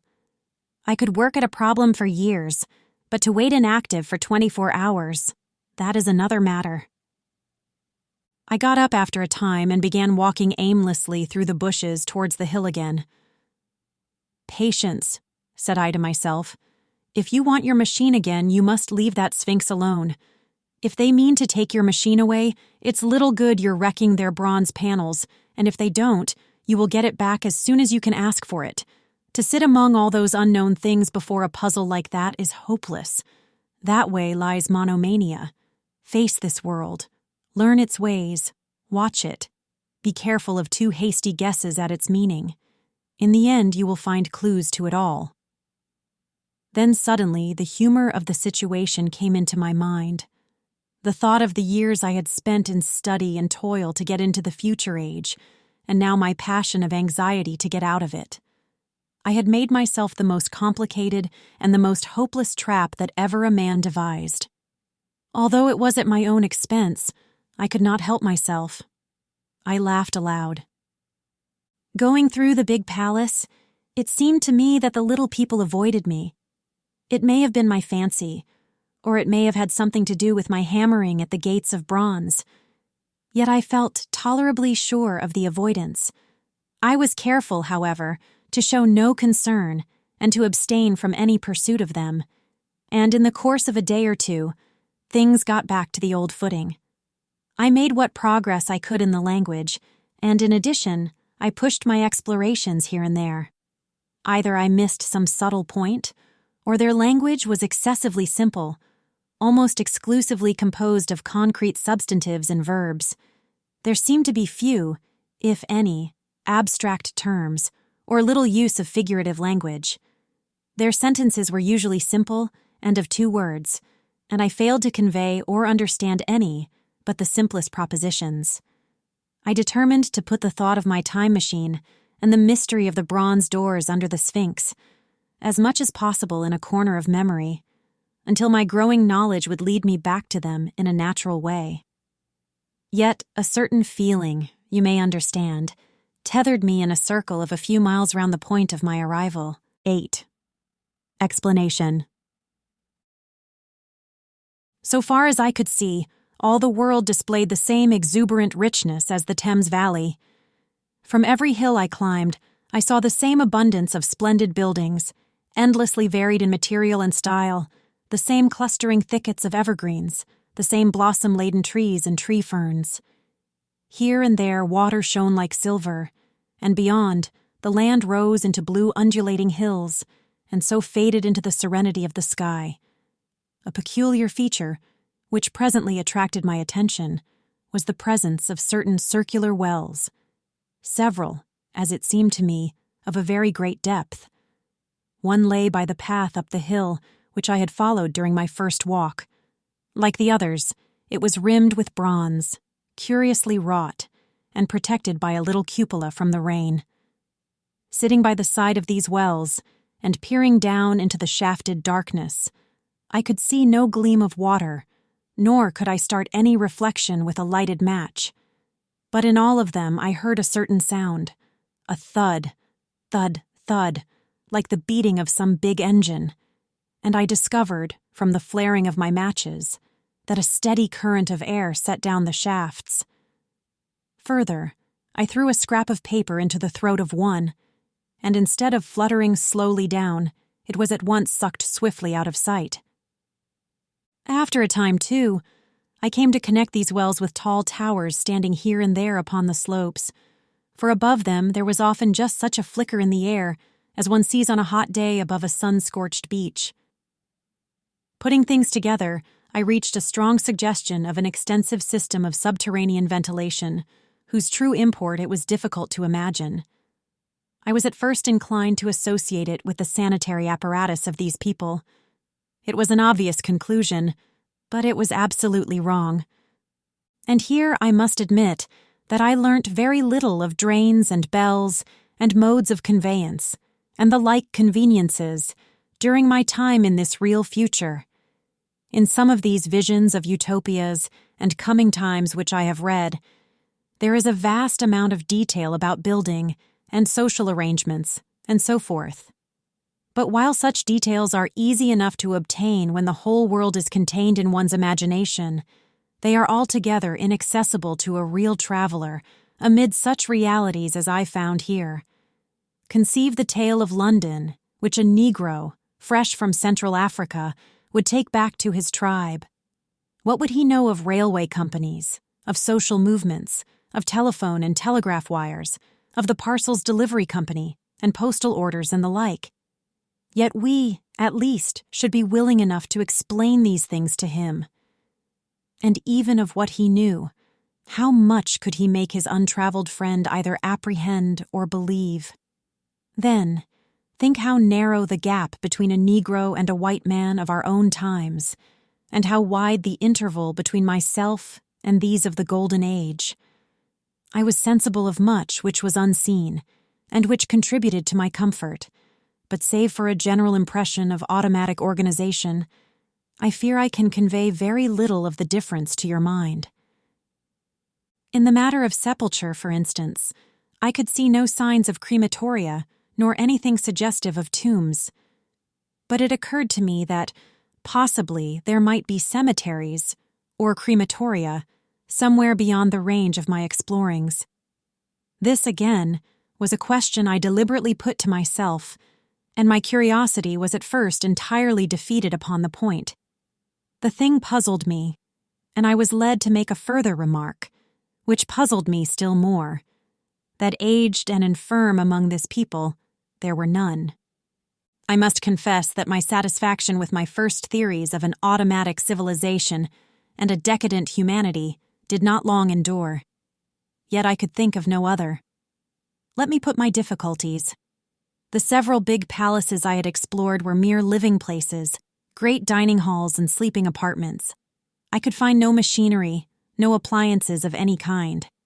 Yet these people were clothed in pleasant fabrics that must at times need renewal, and their sandals, though undecorated, were fairly complex specimens of metalwork. Somehow such things must be made, and the little people displayed no vestige of a creative tendency. There were no shops, no workshops, no sign of importations among them. They spent all their time in playing gently, in bathing in the river, in making love in a half-playful fashion, in eating fruit and sleeping. I could not see how things were kept going. Then again, about the time machine, something I knew not what had taken it into the hollow pedestal of the White Sphinx. Why? For the life of me I could not imagine. Those waterless wells, too, those flickering pillars. I felt I lacked a clue. I felt, how shall I put it? Suppose you found an inscription, with sentences here and there in excellent plain English, and interpolated therewith, others made up of words, of letters even, absolutely unknown to you. Well, on the third day of my visit, that was how the world of 802,701 presented itself to me. That day, too, I made a friend, of a sort. It happened that, as I was watching some of the little people bathing in a shallow, one of them was seized with cramp and began drifting downstream. The main current ran rather swiftly, but not too strongly for even a moderate swimmer. It will give you an idea, therefore, of the strange deficiency in these creatures, when I tell you that none made the slightest attempt to rescue the weakly crying little thing which was drowning before their eyes.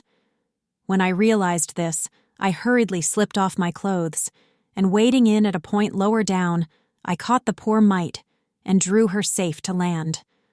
A little rubbing of the limbs soon brought her round, and I had the satisfaction of seeing she was all right before I left her.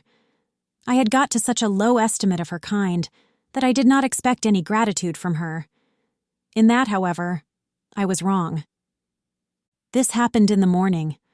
In the afternoon I met my little woman, as I believe it was, as I was returning towards my center from an exploration, and she received me with cries of delight and presented me with a big garland of flowers, evidently made for me and me alone. The thing took my imagination. Very possibly I had been feeling desolate. At any rate, I did my best to display my appreciation of the gift. We were soon seated together in a little stone arbor, engaged in conversation, chiefly of smiles. The creature's friendliness affected me exactly as a child's might have done. We passed each other flowers, and she kissed my hands. I did the same to hers. Then I tried talk, and found that her name was Weena, which, though I don't know what it meant, somehow seemed appropriate enough. That was the beginning of a queer friendship which lasted a week, and ended, as I will tell you. She was exactly like a child. She wanted to be with me always. She tried to follow me everywhere, and on my next journey out and about, it went to my heart to tire her down, and leave her at last, exhausted and calling after me rather plaintively. But the problems of the world had to be mastered. I had not, I said to myself, come into the future to carry on a miniature flirtation. Yet her distress when I left her was very great. Her expostulations at the parting were sometimes frantic, and I think altogether I had as much trouble as comfort from her devotion. Nevertheless, she was, somehow, a very great comfort. I thought it was mere childish affection that made her cling to me. Until it was too late, I did not clearly know what I had inflicted upon her when I left her. Nor until it was too late did I clearly understand what she was to me. For, by merely seeming fond of me, and showing in her weak, futile way that she cared for me, the little doll of a creature presently gave my return to the neighborhood of the White Sphinx almost the feeling of coming home, and I would watch for her tiny figure of white and gold so soon as I came over the hill. It was from her, too, that I learnt that fear had not yet left the world. She was fearless enough in the daylight, and she had the oddest confidence in me. For once, in a foolish moment, I made threatening grimaces at her, and she simply laughed at them. But she dreaded the dark, dreaded shadows, dreaded black things. Darkness to her was the one thing dreadful. It was a singularly passionate emotion, and it set me thinking and observing. I discovered then, among other things, that these little people gathered into the great houses after dark and slept in droves. To enter upon them without a light was to put them into a tumult of apprehension. I never found one out of doors, or one sleeping alone within doors, after dark. Yet I was still such a blockhead that I missed the lesson of that fear, and in spite of Weena's distress, I insisted upon sleeping away from these slumbering multitudes. It troubled her greatly, but in the end her odd affection for me triumphed, and for 5 of the nights of our acquaintance, including the last night of all, she slept with her head pillowed on my arm. But my story slips away from me as I speak of her. It must have been the night before her rescue that I was awakened about dawn. I had been restless, dreaming most disagreeably that I was drowned, and that sea anemones were feeling over my face with their soft palps. I woke with a start, and with an odd fancy that some grayish animal had just rushed out of the chamber. I tried to get to sleep again, but I felt restless and uncomfortable. It was that dim gray hour when things are just creeping out of darkness, when everything is colorless and clear-cut, and yet unreal.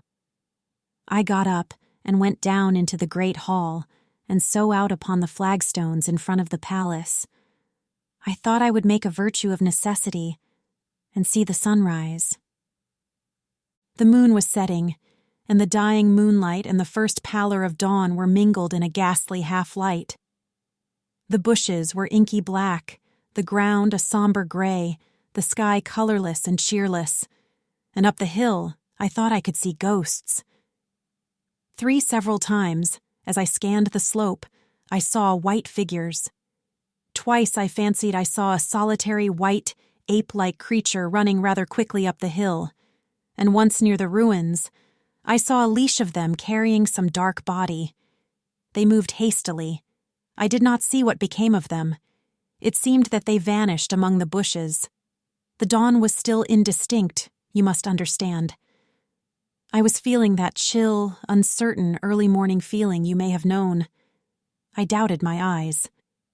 As the eastern sky grew brighter, and the light of the day came on, and its vivid coloring returned upon the world once more, I scanned the view keenly. But I saw no vestige of my white figures.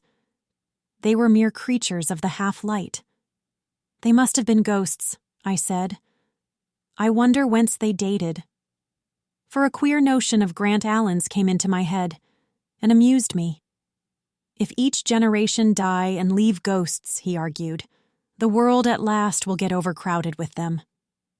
On that theory, they would have grown innumerable some 800,000 years hence, and it was no great wonder to see 4 at once. But the jest was unsatisfying, and I was thinking of these figures all the morning, until Weena's rescue drove them out of my head. I associated them in some indefinite way with the white animal I had startled in my first passionate search for the time machine. But Weena was a pleasant substitute. Yet all the same, they were soon destined to take far deadlier possession of my mind. I think I have said how much hotter than our own was the weather of this golden age. I cannot account for it. It may be that the sun was hotter, or the earth nearer the sun. It is usual to assume that the sun will go on cooling steadily in the future. But people, unfamiliar with such speculations as those of the younger Darwin, forget that the planets must ultimately fall back one by one into the parent body. As these catastrophes occur, the sun will blaze with renewed energy, and it may be that some inner planet had suffered this fate. Whatever the reason, the fact remains that the sun was very much hotter than we know it. Well, one very hot morning, my 4th, I think, as I was seeking shelter from the heat and glare in a colossal ruin near the great house where I slept and fed, there happened this strange thing. Clambering among these heaps of masonry, I found a narrow gallery whose end and side windows were blocked by fallen masses of stone. By contrast with the brilliancy outside, It seemed at first impenetrably dark to me. I entered it groping, for the change from light to blackness made spots of color swim before me. Suddenly I halted spellbound. A pair of eyes, luminous by reflection against the daylight without, was watching me out of the darkness. The old instinctive dread of wild beasts came upon me. I clenched my hands and steadfastly looked into the glaring eyeballs. I was afraid to turn.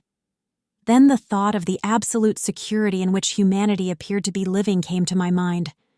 And then I remembered that strange terror of the dark.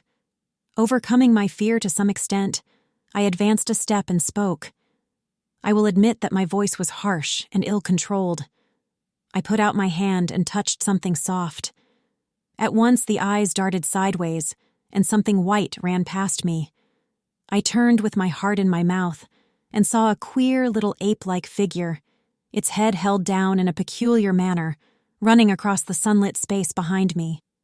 It blundered against a block of granite, staggered aside, and in a moment was hidden in a black shadow beneath another pile of ruined masonry.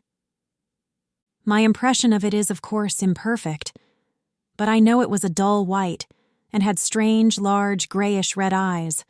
Also that there was flaxen hair on its head and down its back. But as I say, it went too fast for me to see distinctly. I cannot even say whether it ran on all fours, or only with its forearms held very low. After an instant's pause, I followed it into the second heap of ruins. I could not find it at first, but after a time in the profound obscurity, I came upon one of those round well-like openings of which I have told you, half closed by a fallen pillar. A sudden thought came to me. Could this thing have vanished down the shaft? I lit a match, and looking down, I saw a small, white, moving creature with large, bright eyes which regarded me steadfastly as it retreated. It made me shudder. It was so like a human spider. It was clambering down the wall, and now I saw for the first time a number of metal foot and hand rests, forming a kind of ladder down the shaft. Then the light burned my fingers and fell out of my hand, going out as it dropped, and when I had lit another, the little monster had disappeared. I do not know how long I sat peering down that well. It was not for some time that I could succeed in persuading myself that the thing I had seen was human. But gradually, the truth dawned on me. That man had not remained one species, but had differentiated into two distinct animals. That my graceful children of the upper world were not the sole descendants of our generation, but that this bleached, obscene, nocturnal thing, which had flashed before me, was also heir to all the ages. I thought of the flickering pillars, and of my theory of an underground ventilation. I began to suspect their true import. And what, I wondered, was this lemur doing in my scheme of a perfectly balanced organization? How was it related to the indolent serenity of the beautiful overworlders? And what was hidden down there, at the foot of that shaft? I sat upon the edge of the well telling myself that, at any rate, there was nothing to fear, and that there I must descend for the solution of my difficulties. And withal, I was absolutely afraid to go. As I hesitated, two of the beautiful upper-world people came running in their amorous sport across the daylight in the shadow. The male pursued the female, flinging flowers at her as he ran. They seemed distressed to find me, my arm against the overturned pillar, peering down the well. Apparently it was considered bad form to remark these apertures, for when I pointed to this one and tried to frame a question about it in their tongue, they were still more visibly distressed and turned away. But they were interested by my matches, and I struck some to amuse them. I tried them again about the well, and again I failed. So presently I left them, meaning to go back to Weena and see what I could get from her. But my mind was already in revolution. My guesses and impressions were slipping and sliding to a new adjustment. I had now a clue to the import of these wells, to the ventilating towers, to the mystery of the ghosts, to say nothing of a hint at the meaning of the bronze gates and the fate of the time machine. And very vaguely there came a suggestion towards the solution of the economic problem that had puzzled me. Here was the new view. Plainly, this second species of man was subterranean. There were 3 circumstances in particular which made me think that its rare emergence above ground was the outcome of a long-continued underground habit. In the first place, there was the bleached look common in most animals that live largely in the dark, the white fish of the Kentucky caves, for instance. Then, those large eyes, with that capacity for reflecting light, are common features of nocturnal things. Witness the owl and the cat. And last of all, that evident confusion in the sunshine, that hasty yet fumbling awkward flight towards dark shadow, and that peculiar carriage of the head while in the light, all reinforce the theory of an extreme sensitiveness of the retina. Beneath my feet, then, the earth must be tunneled enormously, and these tunnelings were the habitat of the new race. The presence of ventilating shafts and wells along the hill slopes, everywhere, in fact, except along the river valley, showed how universal were its ramifications. What so natural, then, as to assume that it was in this artificial underworld that such work as was necessary to the comfort of the daylight race was done? The notion was so plausible that I at once accepted it, and went on to assume the how of this splitting of the human species. I dare say you will anticipate the shape of my theory, though for myself, I very soon felt that it fell far short of the truth. At first, proceeding from the problems of our own age, it seemed clear as daylight to me that the gradual widening of the present, merely temporary and social difference between the capitalist and the laborer, was the key to the whole position.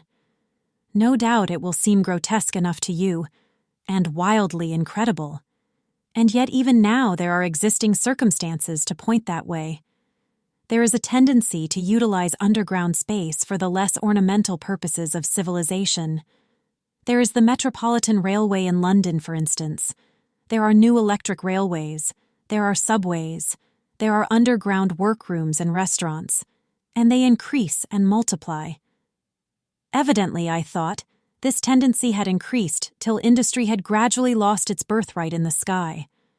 I mean that it had gone deeper and deeper into larger and ever larger underground factories, spending a still increasing amount of its time therein, till, in the end. Even now, does not an East End worker live in such artificial conditions as practically to be cut off from the natural surface of the earth? Again, the exclusive tendency of richer people, due no doubt to the increasing refinement of their education and the widening gulf between them and the rude violence of the poor, is already leading to the closing, in their interest, of considerable portions of the surface of the land. About London, for instance, perhaps half the prettier country is shut in against intrusion, and this same widening gulf, which is due to the length and expense of the higher educational process and the increased facilities for and temptations towards refined habits on the part of the rich, will make that exchange between class and class, that promotion by intermarriage, which at present retards the splitting of our species along lines of social stratification, less and less frequent.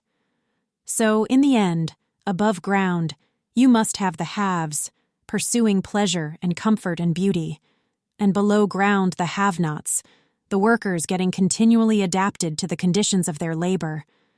Once they were there, they would no doubt have to pay rent, and not a little of it, for the ventilation of their caverns, and if they refused, they would starve or be suffocated for arrears.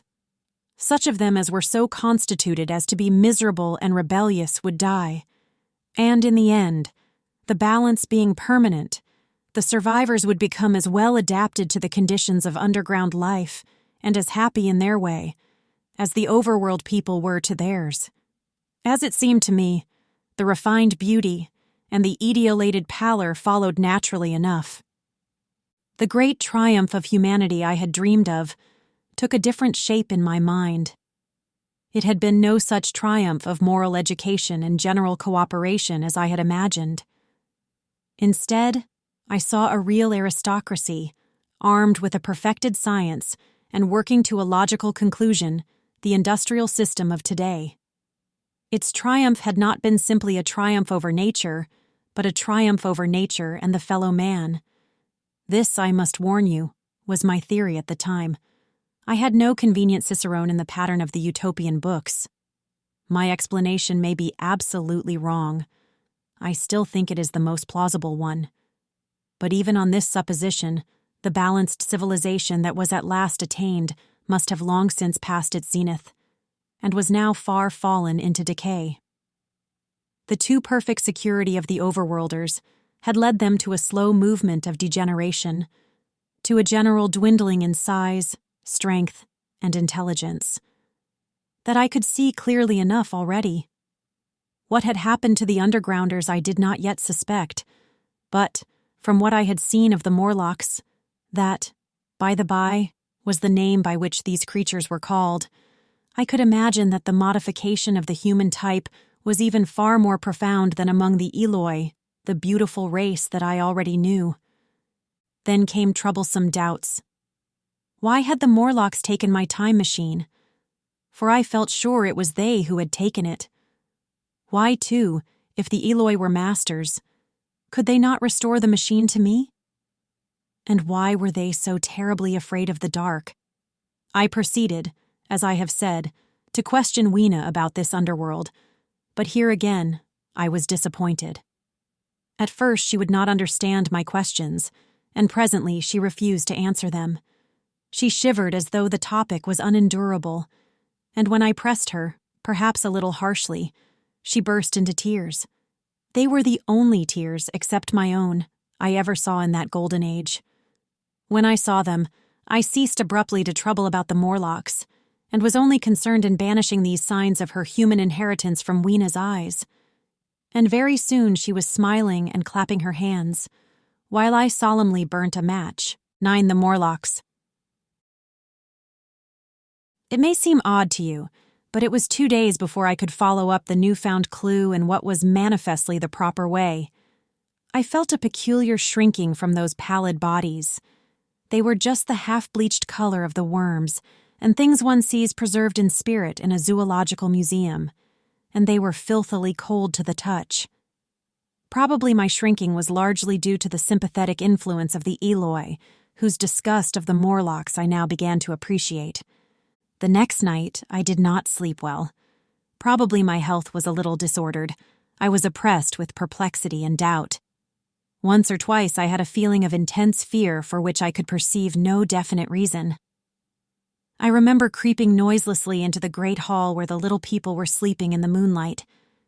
That night Weena was among them, and feeling reassured by their presence. It occurred to me even then that in the course of a few days the moon must pass through its last quarter, and the nights grow dark, when the appearances of these unpleasant creatures from below, these whitened lemurs, this new vermin that had replaced the old, might be more abundant. And on both these days, I had the restless feeling of one who shirks an inevitable duty. I felt assured that the time machine was only to be recovered by boldly penetrating these mysteries of underground. Yet I could not face the mystery. If only I had had a companion, it would have been different. But I was so horribly alone, and even to clamber down into the darkness of the well appalled me. I don't know if you will understand my feeling, but I never felt quite safe at my back.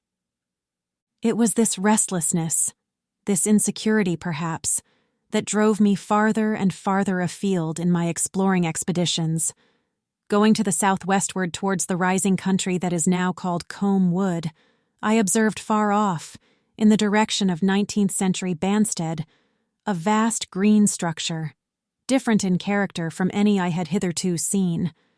It was larger than the largest of the palaces or ruins I knew, and the facade had an oriental look, the face of it having the luster, as well as the pale green tint, a kind of bluish green, of a certain type of Chinese porcelain. This difference in aspect suggested a difference in use, and I was minded to push on and explore. But the day was growing late, and I had come upon the site of the place after a long and tiring circuit, so I resolved to hold over the adventure for the following day, and I returned to the welcome and the caresses of little Weena. But next morning I perceived clearly enough that my curiosity regarding the palace of green porcelain was a piece of self-deception, to enable me to shirk, by another day, an experience I dreaded. I resolved I would make the descent without further waste of time, and started out in the early morning towards a well near the ruins of granite and aluminium. Little Weena ran with me. She danced beside me to the well, but when she saw me lean over the mouth and look downward, she seemed strangely disconcerted. "Goodbye, little Weena," I said, kissing her. And then putting her down, I began to feel over the parapet for the climbing hooks. Rather hastily, I may as well confess, for I feared my courage might leak away. At first she watched me in amazement. Then she gave a most piteous cry, and running to me, she began to pull at me with her little hands. I think her opposition nerved me rather to proceed. I shook her off, perhaps a little roughly, and in another moment I was in the throat of the well. I saw her agonized face over the parapet and smiled to reassure her. Then I had to look down at the unstable hooks to which I clung. I had to clamber down a shaft of perhaps 200 yards. The descent was effected by means of metallic bars projecting from the sides of the well, and these being adapted to the needs of a creature much smaller and lighter than myself, I was speedily cramped and fatigued by the descent, and not simply fatigued. One of the bars bent suddenly under my weight and almost swung me off into the blackness beneath. For a moment I hung by one hand, and after that experience I did not dare to rest again. Though my arms and back were presently acutely painful, I went on clambering down the sheer descent with as quick a motion as possible. Glancing upward, I saw the aperture, a small blue disk in which a star was visible, while little Weena's head showed as a round black projection. The thudding sound of a machine below grew louder and more oppressive. Everything save that little disk above was profoundly dark, and when I looked up again, Weena had disappeared. I was in an agony of discomfort. I had some thought of trying to go up the shaft again and leave the underworld alone. But even while I turned this over in my mind, I continued to descend. At last, with intense relief, I saw dimly coming up, a foot to the right of me, a slender loophole in the wall. Swinging myself in, I found it was the aperture of a narrow horizontal tunnel in which I could lie down and rest. It was not too soon. My arms ached, my back was cramped, and I was trembling with the prolonged terror of a fall. Besides this, the unbroken darkness had had a distressing effect upon my eyes. The air was full of the throb and hum of machinery pumping air down the shaft. I do not know how long I lay. I was aroused by a soft hand touching my face. Starting up in the darkness, I snatched at my matches and, hastily striking one, I saw 3 stooping white creatures similar to the one I had seen above ground in the ruin, hastily retreating before the light. Living as they did, in what appeared to me impenetrable darkness, their eyes were abnormally large and sensitive, just as are the pupils of the abysmal fishes, and they reflected the light in the same way. I have no doubt they could see me in that rayless obscurity, and they did not seem to have any fear of me apart from the light. But so soon as I struck a match in order to see them, they fled incontinently, vanishing into dark gutters and tunnels, from which their eyes glared at me in the strangest fashion. I tried to call to them, but the language they had was apparently different from that of the overworld people, so that I was needs left to my own unaided efforts, and the thought of flight before exploration was even then in my mind. But I said to myself, "You are in for it now." And feeling my way along the tunnel, I found the noise of machinery grow louder. Presently the walls fell away from me, and I came to a large open space, and striking another match, saw that I had entered a vast arched cavern, which stretched into utter darkness beyond the range of my light. The view I had of it was as much as one could see in the burning of a match. Necessarily my memory is vague. Great shapes like big machines rose out of the dimness, and cast grotesque black shadows, in which dim spectral Morlocks sheltered from the glare. The place, by the by, was very stuffy and oppressive, and the faint halitus of freshly shed blood was in the air. Some way down the central vista was a little table of white metal, laid with what seemed a meal. The Morlocks, at any rate, were carnivorous. Even at the time, I remember wondering what large animal could have survived to furnish the red joint I saw. It was all very indistinct. The heavy smell, the big, unmeaning shapes, the obscene figures lurking in the shadows, and only waiting for the darkness to come at me again. Then the match burnt down and stung my fingers and fell, a wriggling red spot in the blackness. I have thought since how particularly ill-equipped I was for such an experience. When I had started with the time machine, I had started with the absurd assumption that the men of the future would certainly be infinitely ahead of ourselves in all their appliances. I had come without arms, without medicine, without anything to smoke. At times I missed tobacco frightfully, even without enough matches. If only I had thought of a Kodak. I could have flashed that glimpse of the underworld in a second and examined it at leisure. But as it was, I stood there with only the weapons and the powers that nature had endowed me with: hands, feet, and teeth. These, and 4 safety matches that still remained to me. I was afraid to push my way in among all this machinery in the dark, and it was only with my last glimpse of light I discovered that my store of matches had run low. It had never occurred to me until that moment that there was any need to economize them, and I had wasted almost half the box in astonishing the overworlders, to whom fire was a novelty. Now, as I say, I had 4 left, and while I stood in the dark, a hand touched mine.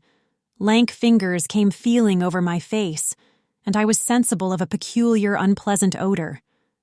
I fancied I heard the breathing of a crowd of those dreadful little beings about me. I felt the box of matches in my hand being gently disengaged, and other hands behind me plucking at my clothing. The sense of these unseen creatures examining me was indescribably unpleasant. The sudden realization of my ignorance of their ways of thinking and doing came home to me very vividly in the darkness. I shouted at them as loudly as I could. They started away, and then I could feel them approaching me again. They clutched at me more boldly, whispering odd sounds to each other. I shivered violently and shouted again, rather discordantly. This time they were not so seriously alarmed, and they made a queer laughing noise as they came back at me. I will confess I was horribly frightened. I determined to strike another match and escape under the protection of its glare. I did so, and eking out the flicker with a scrap of paper from my pocket, I made good my retreat to the narrow tunnel.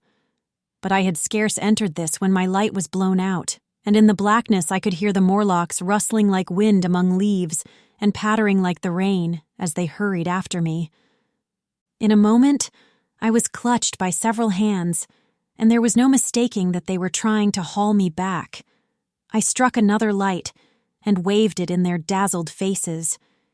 You can scarce imagine how nauseatingly inhuman they looked, those pale, chinless faces and great, lidless, pinkish-gray eyes, as they stared in their blindness and bewilderment. But I did not stay to look. I promise you. I retreated again, and when my second match had ended, I struck my third. It had almost burnt through when I reached the opening into the shaft. I lay down on the edge, for the throb of the great pump below made me giddy. Then I felt sideways for the projecting hooks, and as I did so, my feet were grasped from behind, and I was violently tugged backward. I lit my last match, and it incontinently went out. But I had my hand on the climbing bars now, and kicking violently, I disengaged myself from the clutches of the Morlocks, and was speedily clambering up the shaft, while they stayed peering and blinking up at me, all but one little wretch who followed me for some way, and well-nigh secured my boot as a trophy. That climb seemed interminable to me. With the last 20 or 30 feet of it, a deadly nausea came upon me. I had the greatest difficulty in keeping my hold. The last few yards was a frightful struggle against this faintness. Several times my head swam, and I felt all the sensations of falling. At last, however, I got over the well mouth somehow, and staggered out of the ruin into the blinding sunlight. I fell upon my face. Even the soil smelt sweet and clean. Then I remember Weena kissing my hands and ears, and the voices of others among the Eloi. Then, for a time, I was insensible. 10. When night came. Now, indeed, I seemed in a worse case than before. Hitherto, except during my night's anguish at the loss of the time machine, I had felt a sustaining hope of ultimate escape, but that hope was staggered by these new discoveries. Hitherto, I had merely thought myself impeded by the childish simplicity of the little people, and by some unknown forces which I had only to understand to overcome. But there was an altogether new element in the sickening quality of the Morlocks. A something inhuman and malign. Instinctively, I loathed them. Before, I had felt as a man might feel who had fallen into a pit. My concern was with the pit, and how to get out of it. Now, I felt like a beast in a trap, whose enemy would come upon him soon. The enemy I dreaded may surprise you. It was the darkness of the new moon. Weena had put this into my head by some at first incomprehensible remarks about the dark nights. It was not now such a very difficult problem to guess what the coming dark nights might mean. The moon was on the wane. Each night there was a longer interval of darkness. And I now understood to some slight degree at least the reason of the fear of the little upper-world people for the dark. I wondered vaguely what foul villainy it might be that the Morlocks did under the new moon. I felt pretty sure now that my second hypothesis was all wrong. The upper-world people might once have been the favored aristocracy, and the Morlocks their mechanical servants, but that had long since passed away. The two species that had resulted from the evolution of man were sliding down towards, or had already arrived at, an altogether new relationship. The Eloi, like the Carlavignan kings, had decayed to a mere beautiful futility. They still possessed the earth on sufferance, since the Morlocks, subterranean for innumerable generations, had come at last to find the daylit surface intolerable. And the Morlocks made their garments, I inferred, and maintained them in their habitual needs, perhaps through the survival of an old habit of service. They did it as a standing horse paws with his foot, or as a man enjoys killing animals in sport, because ancient and departed necessities had impressed it on the organism. But clearly, the old order was already in part reversed. The nemesis of the delicate ones was creeping on apace. Ages ago, thousands of generations ago, man had thrust his brother man out of the ease and the sunshine, and now that brother was coming back, changed. Already the Eloi had begun to learn one old lesson anew. They were becoming reacquainted with fear. And suddenly, there came into my head the memory of the meat I had seen in the underworld. It seemed odd how it floated into my mind, not stirred up as it were by the current of my meditations, but coming in almost like a question from outside. I tried to recall the form of it. I had a vague sense of something familiar, but I could not tell what it was at the time. Still, however helpless the little people in the presence of their mysterious fear, I was differently constituted. I came out of this age of ours, this ripe prime of the human race, when fear does not paralyze and mystery has lost its terrors. I at least would defend myself. Without further delay, I determined to make myself arms and a fastness where I might sleep. With that refuge as a base, I could face this strange world with some of that confidence I had lost in realizing to what creatures night by night I lay exposed. I felt I could never sleep again until my bed was secure from them. I shuddered with horror to think how they must already have examined me. I wandered during the afternoon along the valley of the Thames, but found nothing that commended itself to my mind as inaccessible. All the buildings and trees seemed easily practicable to such dexterous climbers as the Morlocks, to judge by their wells, must be.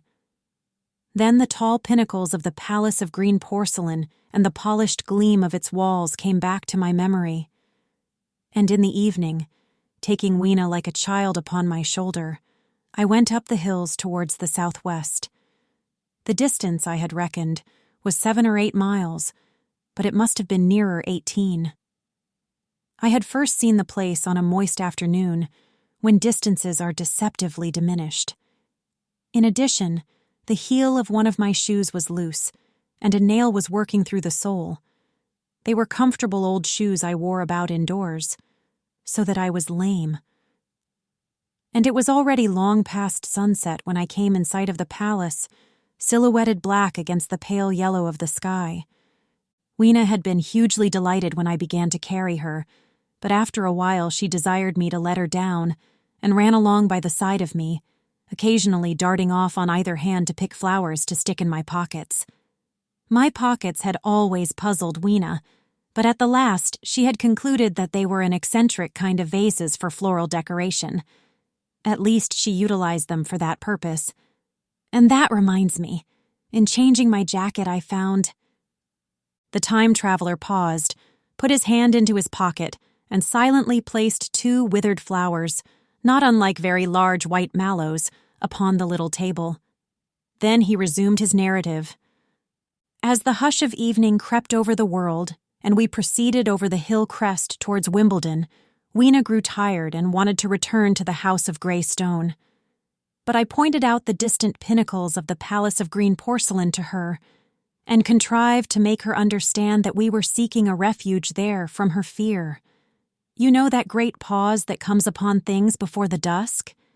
Even the breeze stops in the trees. To me, there is always an air of expectation about that evening stillness. The sky was clear, remote, and empty save for a few horizontal bars far down in the sunset. Well, that night the expectation took the color of my fears.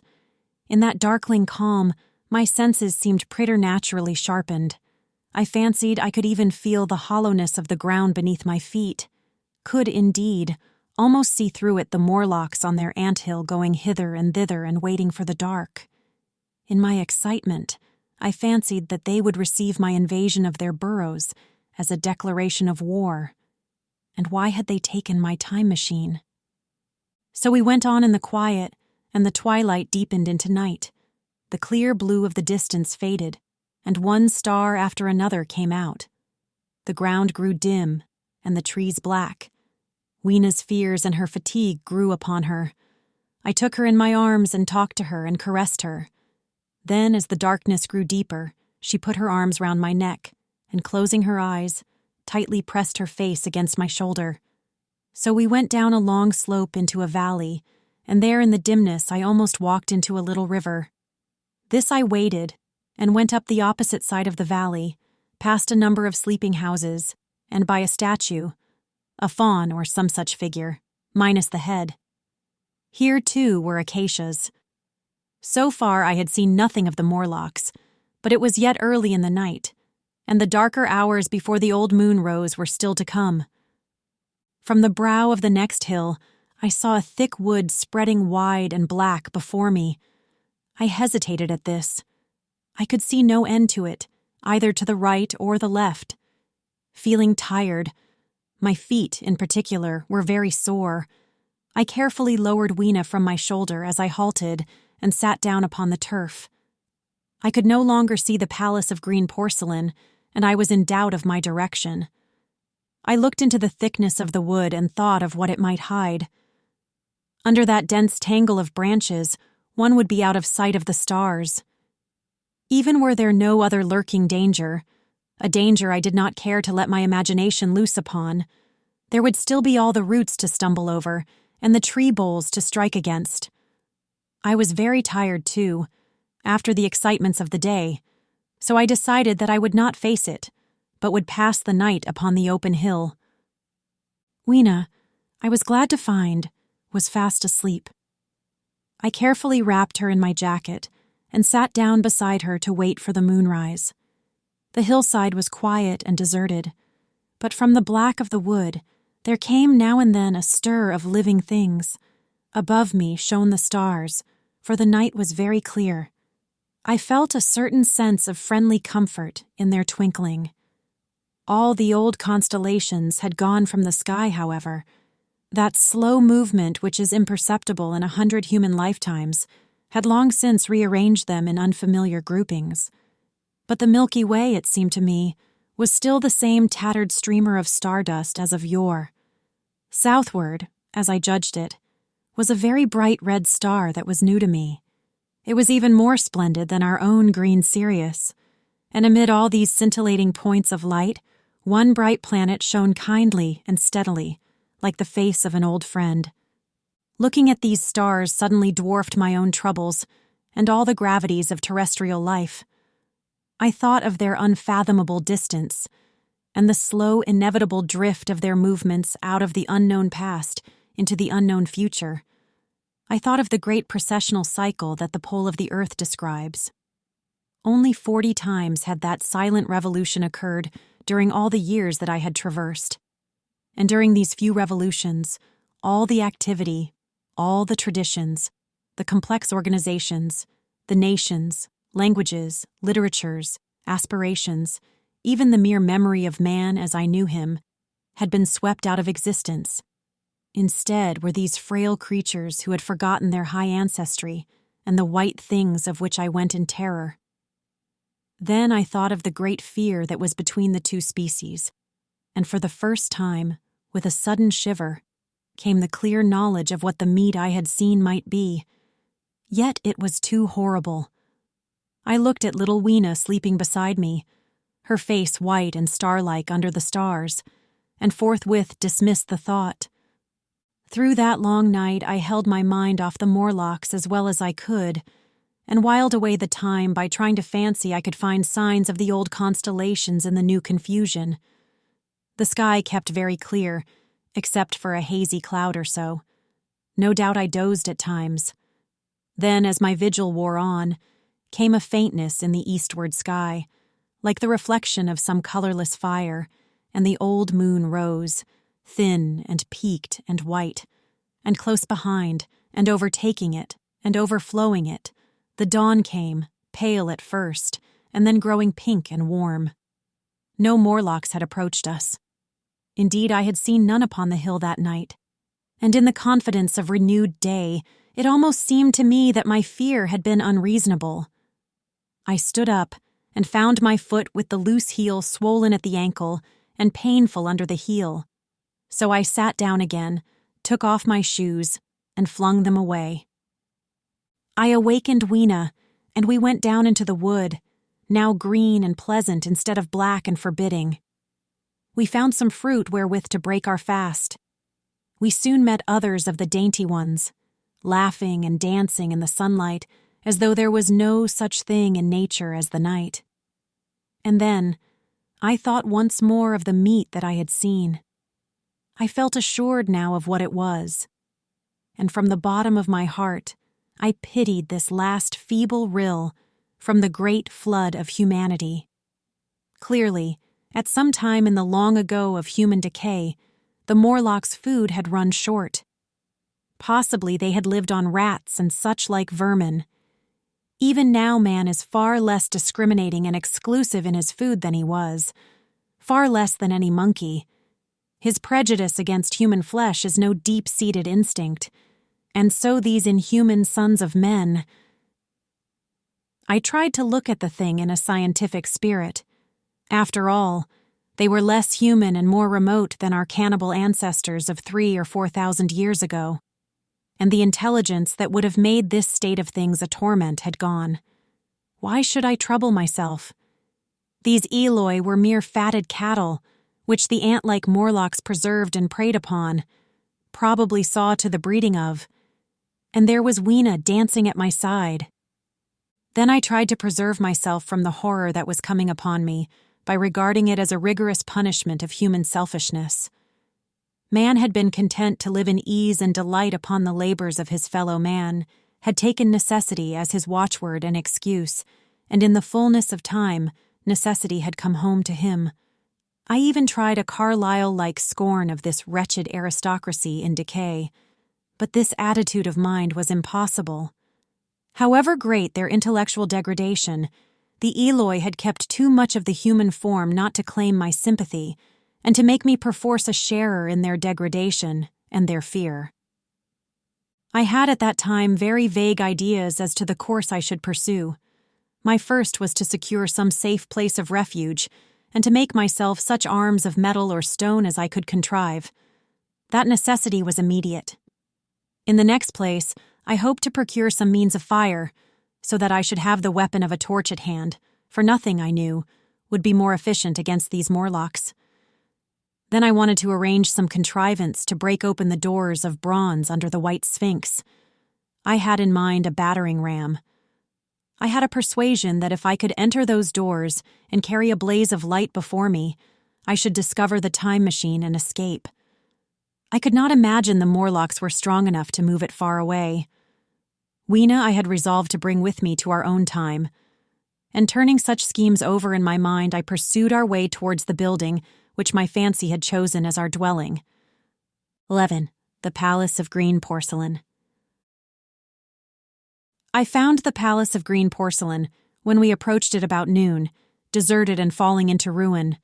Only ragged vestiges of glass remained in its windows, and great sheets of the green facing had fallen away from the corroded metallic framework.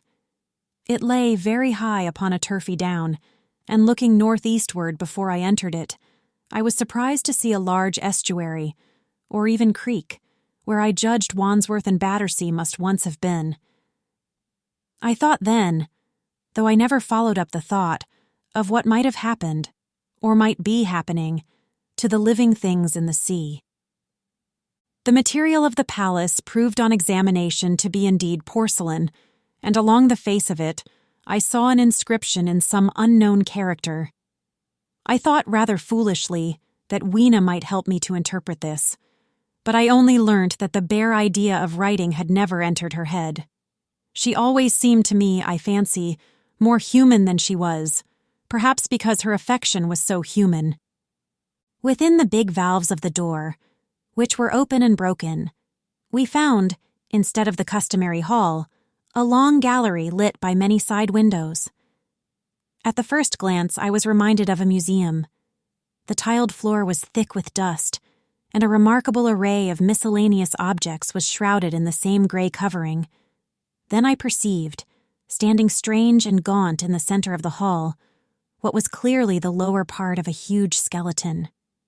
I recognized by the oblique feet that it was some extinct creature after the fashion of the megatherium. The skull and the upper bones lay beside it in the thick dust, and in one place, where rainwater had dropped through a leak in the roof, the thing itself had been worn away. Further in the gallery was the huge skeleton barrel of a brontosaurus. My museum hypothesis was confirmed. Going towards the side, I found what appeared to be sloping shelves, and clearing away the thick dust, I found the old familiar glass cases of our own time. But they must have been airtight to judge from the fair preservation of some of their contents. Clearly we stood among the ruins of some latter-day South Kensington. Here, apparently, was the paleontological section, and a very splendid array of fossils it must have been, though the inevitable process of decay that had been staved off for a time, and had, through the extinction of bacteria and fungi, lost 99/100ths of its force, was nevertheless, with extreme sureness, if with extreme slowness at work, again upon all its treasures. Here and there, I found traces of the little people in the shape of rare fossils broken to pieces or threaded in strings upon reeds, and the cases had in some instances been bodily removed, by the Morlocks, as I judged. The place was very silent. The thick dust deadened our footsteps. Weena, who had been rolling a sea urchin down the sloping glass of a case, presently came, as I stared about me, and very quietly took my hand and stood beside me. And at first I was so much surprised by this ancient monument of an intellectual age that I gave no thought to the possibilities it presented. Even my preoccupation about the time machine receded a little from my mind. To judge from the size of the place, this palace of green porcelain had a great deal more in it than a gallery of paleontology, possibly historical galleries. It might be even a library. To me, at least in my present circumstances, these would be vastly more interesting than this spectacle of old-time geology in decay. Exploring, I found another short gallery running transversely to the first. This appeared to be devoted to minerals, and the sight of a block of sulfur set my mind running on gunpowder. but I could find no saltpeter. Indeed, no nitrates of any kind. Doubtless they had deliquesced ages ago, yet the sulfur hung in my mind and set up a train of thinking. As for the rest of the contents of that gallery, though on the whole they were the best preserved of all I saw, I had little interest. I am no specialist in mineralogy, and I went on down a very ruinous aisle running parallel to the first hall I had entered. Apparently, this section had been devoted to natural history, but everything had long since passed out of recognition. A few shriveled and blackened vestiges of what had once been stuffed animals, desiccated mummies in jars that had once held spirit, a brown dust of departed plants. That was all. I was sorry for that, because I should have been glad to trace the patient readjustments by which the conquest of animated nature had been attained. Then we came to a gallery of simply colossal proportions, but singularly ill-lit, the floor of it running downward at a slight angle from the end at which I entered. At intervals, white globes hung from the ceiling, many of them cracked and smashed, which suggested that originally the place had been artificially lit. Here I was more in my element, for rising on either side of me were the huge bulks of big machines, all greatly corroded and many broken down, but some still fairly complete. You know I have a certain weakness for mechanism, and I was inclined to linger among these, the more so as, for the most part, they had the interest of puzzles, and I could make only the vaguest guesses at what they were for. I fancied that if I could solve their puzzles, I should find myself in possession of powers that might be of use against the Morlocks. Suddenly, Weena came very close to my side, so suddenly that she startled me. Had it not been for her, I do not think I should have noticed that the floor of the gallery sloped at all. Footnote: it may be, of course, that the floor did not slope, but that the museum was built into the side of a hill, ed. The end I had come in at was quite above ground and was lit by rare slit-like windows. As you went down the length, the ground came up against these windows, until at last there was a pit, like the area of a London house before each, and only a narrow line of daylight at the top. I went slowly along, puzzling about the machines, and had been too intent upon them to notice the gradual diminution of the light, until Weena's increasing apprehensions drew my attention. Then I saw that the gallery ran down at last into a thick darkness. I hesitated, and then, as I looked round me, I saw that the dust was less abundant, and its surface less even. Further away towards the dimness, it appeared to be broken by a number of small, narrow footprints. My sense of the immediate presence of the Morlocks revived at that. I felt that I was wasting my time in the academic examination of machinery. I called to mind that it was already far advanced in the afternoon, and that I had still no weapon, no refuge, and no means of making a fire. And then down in the remote blackness of the gallery, I heard a peculiar pattering and the same odd noises I had heard down the well. I took Weena's hand. Then, struck with a sudden idea, I left her and turned to a machine from which projected a lever not unlike those in a signal box. Clambering upon the stand and grasping this lever in my hands, I put all my weight upon it sideways. Suddenly Weena, deserted in the central aisle, began to whimper. I had judged the strength of the lever pretty correctly, for it snapped after a minute's strain, and I rejoined her with a mace in my hand more than sufficient, I judged, for any Morlock skull I might encounter. And I longed very much to kill a Morlock or so. Very inhuman, you may think, to want to go killing one's own descendants. But it was impossible, somehow, to feel any humanity in the things. Only my disinclination to leave Weena, and a persuasion that if I began to slake my thirst for murder, my time machine might suffer, restrained me from going straight down the gallery and killing the brutes I heard. Well, mace in one hand and Weena in the other, I went out of that gallery and into another and still larger one, which at the first glance reminded me of a military chapel hung with tattered flags. The brown and charred rags that hung from the sides of it, I presently recognized as the decaying vestiges of books. They had long since dropped to pieces, and every semblance of print had left them. But here and there were warped boards and cracked metallic clasps that told the tale well enough. Had I been a literary man, I might perhaps have moralized upon the futility of all ambition. But as it was, the thing that struck me with keenest force was the enormous waste of labor to which this somber wilderness of rotting paper testified. At the time, I will confess that I thought chiefly of the philosophical transactions and my own 17 papers upon physical optics. Then, going up a broad staircase, we came to what may once have been a gallery of technical chemistry, and here I had not a little hope of useful discoveries. Except at one end where the roof had collapsed, this gallery was well preserved. I went eagerly to every unbroken case, and at last, in one of the really airtight cases, I found a box of matches. Very eagerly I tried them. They were perfectly good. They were not even damp. I turned to Weena. "Dance!" I cried to her in her own tongue. For now I had a weapon indeed against the horrible creatures we feared.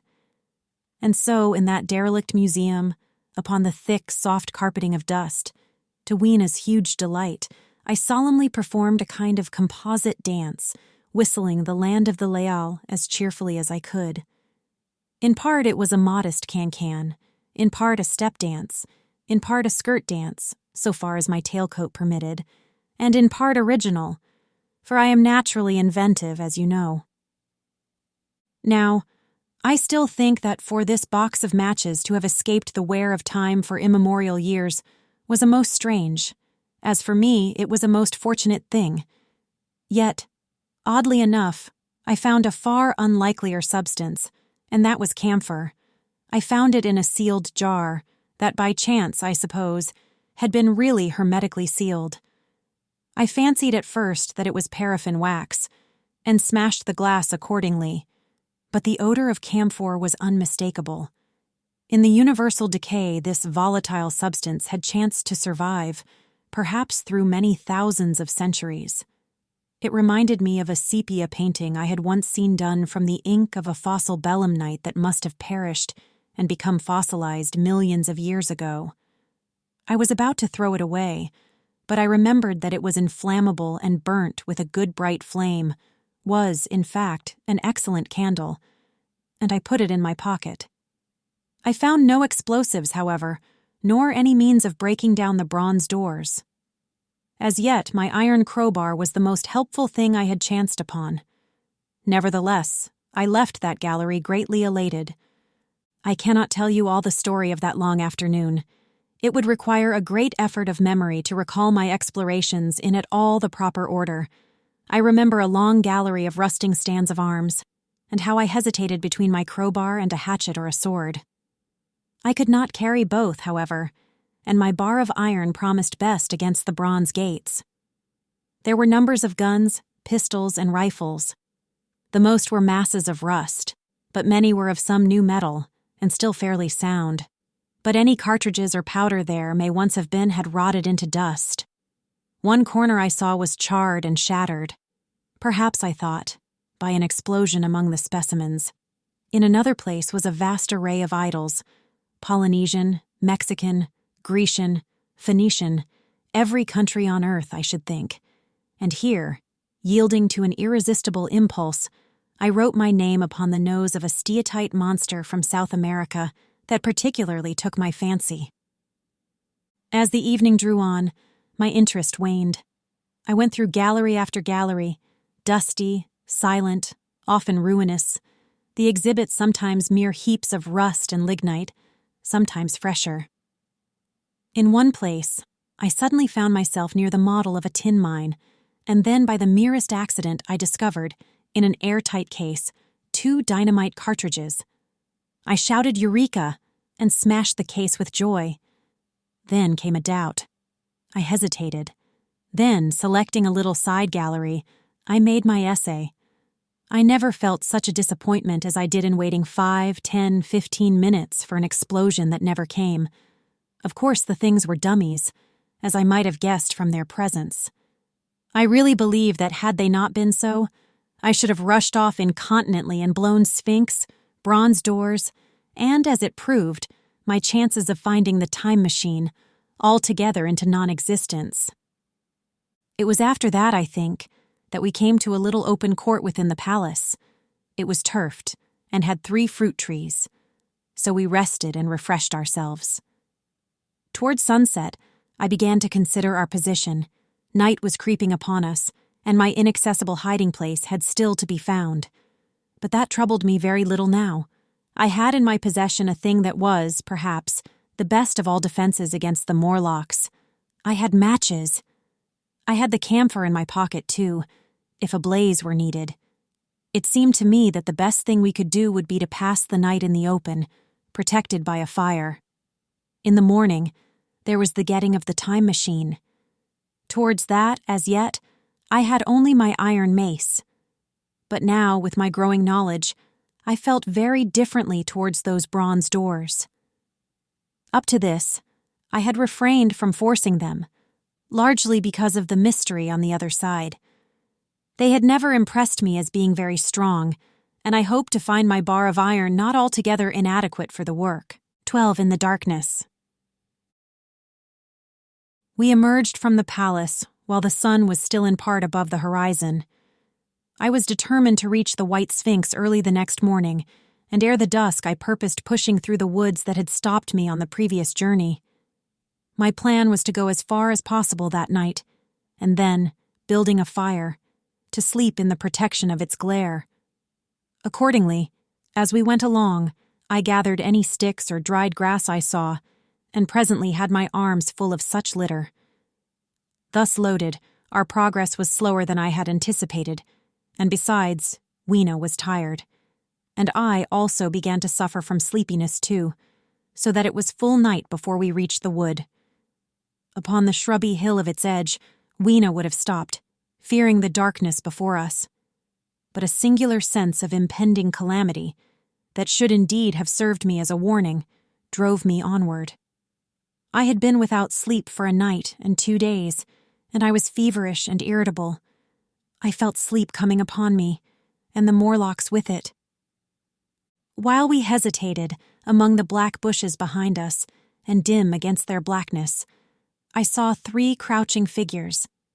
There was scrub and long grass all about us, and I did not feel safe from their insidious approach. The forest, I calculated, was rather less than a mile across. If we could get through it to the bare hillside, there, as it seemed to me, was an altogether safer resting place. I thought that, with my matches and my camphor, I could contrive to keep my path illuminated through the woods. Yet it was evident that if I was to flourish matches with my hands, I should have to abandon my firewood. So, rather reluctantly, I put it down. And then it came into my head that I would amaze our friends behind by lighting it. I was to discover the atrocious folly of this proceeding, but it came to my mind as an ingenious move for covering our retreat. Yep, I don't know if you have ever thought what a rare thing flame must be in the absence of man, and in a temperate climate. The sun's heat is rarely strong enough to burn, even when it is focused by dewdrops, as is sometimes the case in more tropical districts. Lightning may blast and blacken, but it rarely gives rise to widespread fire. Decaying vegetation may occasionally smolder with the heat of its fermentation, but this rarely results in flame. In this decadence, too, the art of fire-making had been forgotten on the earth. The red tongues that went licking up my heap of wood were an altogether new and strange thing to Weena. She wanted to run to it and play with it. I believe she would have cast herself into it had I not restrained her. But I caught her up, and in spite of her struggles, plunged boldly before me into the wood. For a little way the glare of my fire lit the path. Looking back presently, I could see, through the crowded stems, that from my heap of sticks the blaze had spread to some bushes adjacent, and a curved line of fire was creeping up the grass of the hill. I laughed at that, and turned again to the dark trees before me.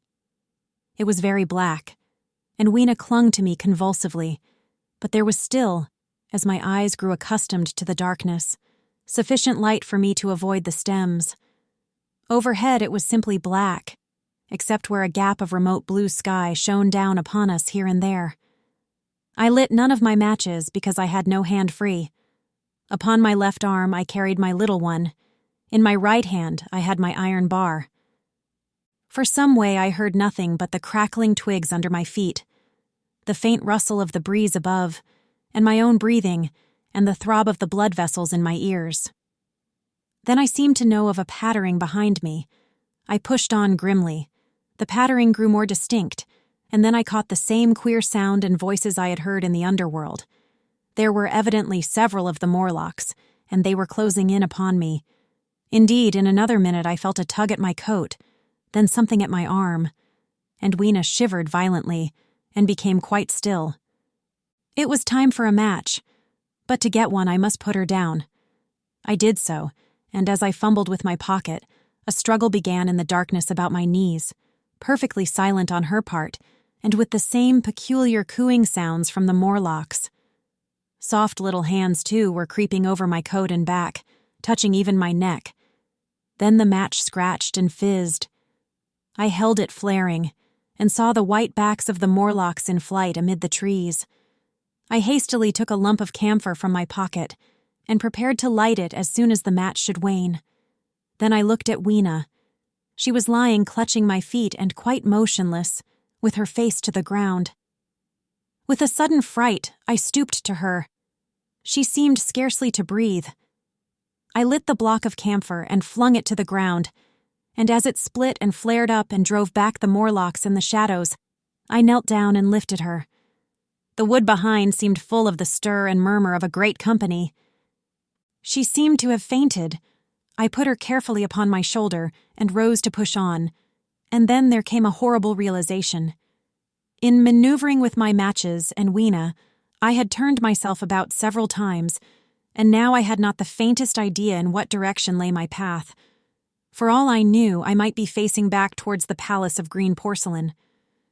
I found myself in a cold sweat. I had to think rapidly what to do. I determined to build a fire and encamp where we were. I put Weena, still motionless, down upon a turfy bowl, and very hastily, as my first lump of camphor waned, I began collecting sticks and leaves. Here and there, out of the darkness round me, the Morlock's eyes shone like carbuncles. The camphor flickered and went out. I lit a match, and as I did so, 2 white forms that had been approaching Weena dashed hastily away. One was so blinded by the light that he came straight for me, and I felt his bones grind under the blow of my fist. He gave a whoop of dismay, staggered a little way, and fell down. I lit another piece of camphor and went on gathering my bonfire. Presently, I noticed how dry was some of the foliage above me, for since my arrival on the time machine, a matter of a week, no rain had fallen. So, instead of casting about among the trees for fallen twigs, I began leaping up and dragging down branches. Very soon I had a choking, smoky fire of green wood and dry sticks, and could economize my camphor. Then I turned to where Weena lay beside my iron mace. I tried what I could to revive her, but she lay like one dead. I could not even satisfy myself whether or not she breathed. Now, the smoke of the fire beat over towards me, and it must have made me heavy of a sudden. Moreover, the vapor of camphor was in the air. My fire would not need replenishing for an hour or so. I felt very weary after my exertion and sat down. The wood, too, was full of a slumbrous murmur that I did not understand. I seemed just to nod and open my eyes. But all was dark, and the Morlocks had their hands upon me. Flinging off their clinging fingers, I hastily felt in my pocket for the matchbox, and it had gone. Then they gripped and closed with me again. In a moment, I knew what had happened.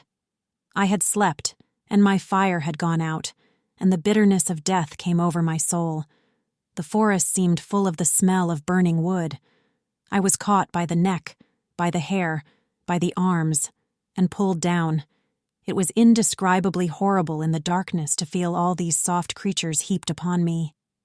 I felt as if I was in a monstrous spider's web. I was overpowered and went down. I felt little teeth nipping at my neck. I rolled over, and as I did so, my hand came against my iron lever. It gave me strength. I struggled up, shaking the human rats from me, and holding the bar short, I thrust where I judged their faces might be. I could feel the succulent giving of flesh and bone under my blows, and for a moment I was free. The strange exultation that so often seems to accompany hard fighting came upon me. I knew that both I and Weena were lost, but I determined to make the Morlocks pay for their meat. I stood with my back to a tree, swinging the iron bar before me. The whole wood was full of the stir and cries of them. A minute passed. Their voices seemed to rise to a higher pitch of excitement, and their movements grew faster. Yet none came within reach. I stood glaring at the blackness. Then suddenly came hope. What if the Morlocks were afraid? And close on the heels of that came a strange thing. The darkness seemed to grow luminous. Very dimly I began to see the Morlocks about me. 3 battered at my feet. And then I recognized, with incredulous surprise, that the others were running, in an incessant stream as it seemed, from behind me, and away through the wood in front. And their backs seemed no longer white, but reddish. As I stood agape, I saw a little red spark go drifting across a gap of starlight between the branches, and vanish. And at that, I understood the smell of burning wood, the slumberous murmur that was growing now into a gusty roar, the red glow, and the Morlock's flight. Stepping out from behind my tree and looking back, I saw, through the black pillars of the nearer trees, the flames of the burning forest. It was my first fire coming after me. With that, I looked for Weena, but she was gone. The hissing and crackling behind me, the explosive thud as each fresh tree burst into flame, left little time for reflection. My iron bar still gripped, I followed in the Morlock's path. It was a close race.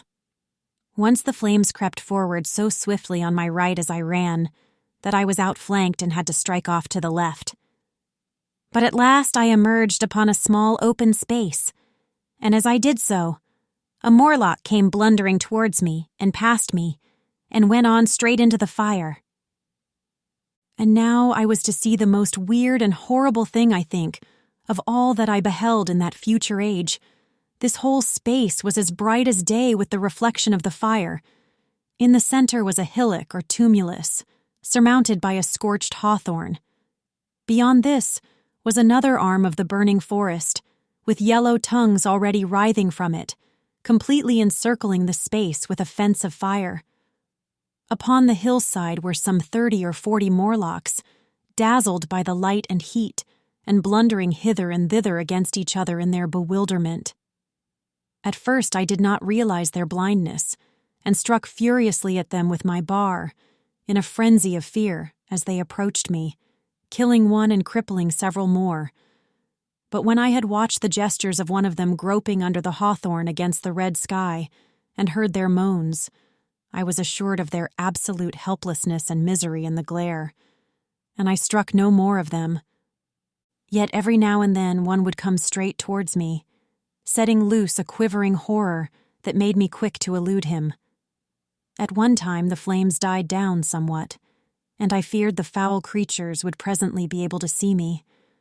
I was thinking of beginning the fight by killing some of them before this should happen, but the fire burst out again brightly, and I stayed my hand. I walked about the hill among them and avoided them, looking for some trace of Weena. But Weena was gone. At last I sat down on the summit of the hillock and watched this strange, incredible company of blind things groping to and fro, and making uncanny noises to each other as the glare of the fire beat on them. The coiling uprush of smoke streamed across the sky, and through the rare tatters of that red canopy, remote as though they belonged to another universe, shone the little stars. 2 or 3 Morlocks came blundering into me, and I drove them off with blows of my fists, trembling as I did so. For the most part of that night, I was persuaded it was a nightmare. I bit myself and screamed in a passionate desire to awake. I beat the ground with my hands and got up and sat down again, and wandered here and there, and again sat down. Then I would fall to rubbing my eyes and calling upon God to let me awake. Thrice I saw Morlocks put their heads down in a kind of agony and rush into the flames. But at last, above the subsiding red of the fire, above the streaming masses of black smoke and the whitening and blackening tree stumps, and the diminishing numbers of these dim creatures, came the white light of the day. I searched again for traces of Weena, but there were none. It was plain that they had left her poor little body in the forest. I cannot describe how it relieved me to think that it had escaped the awful fate to which it seemed destined.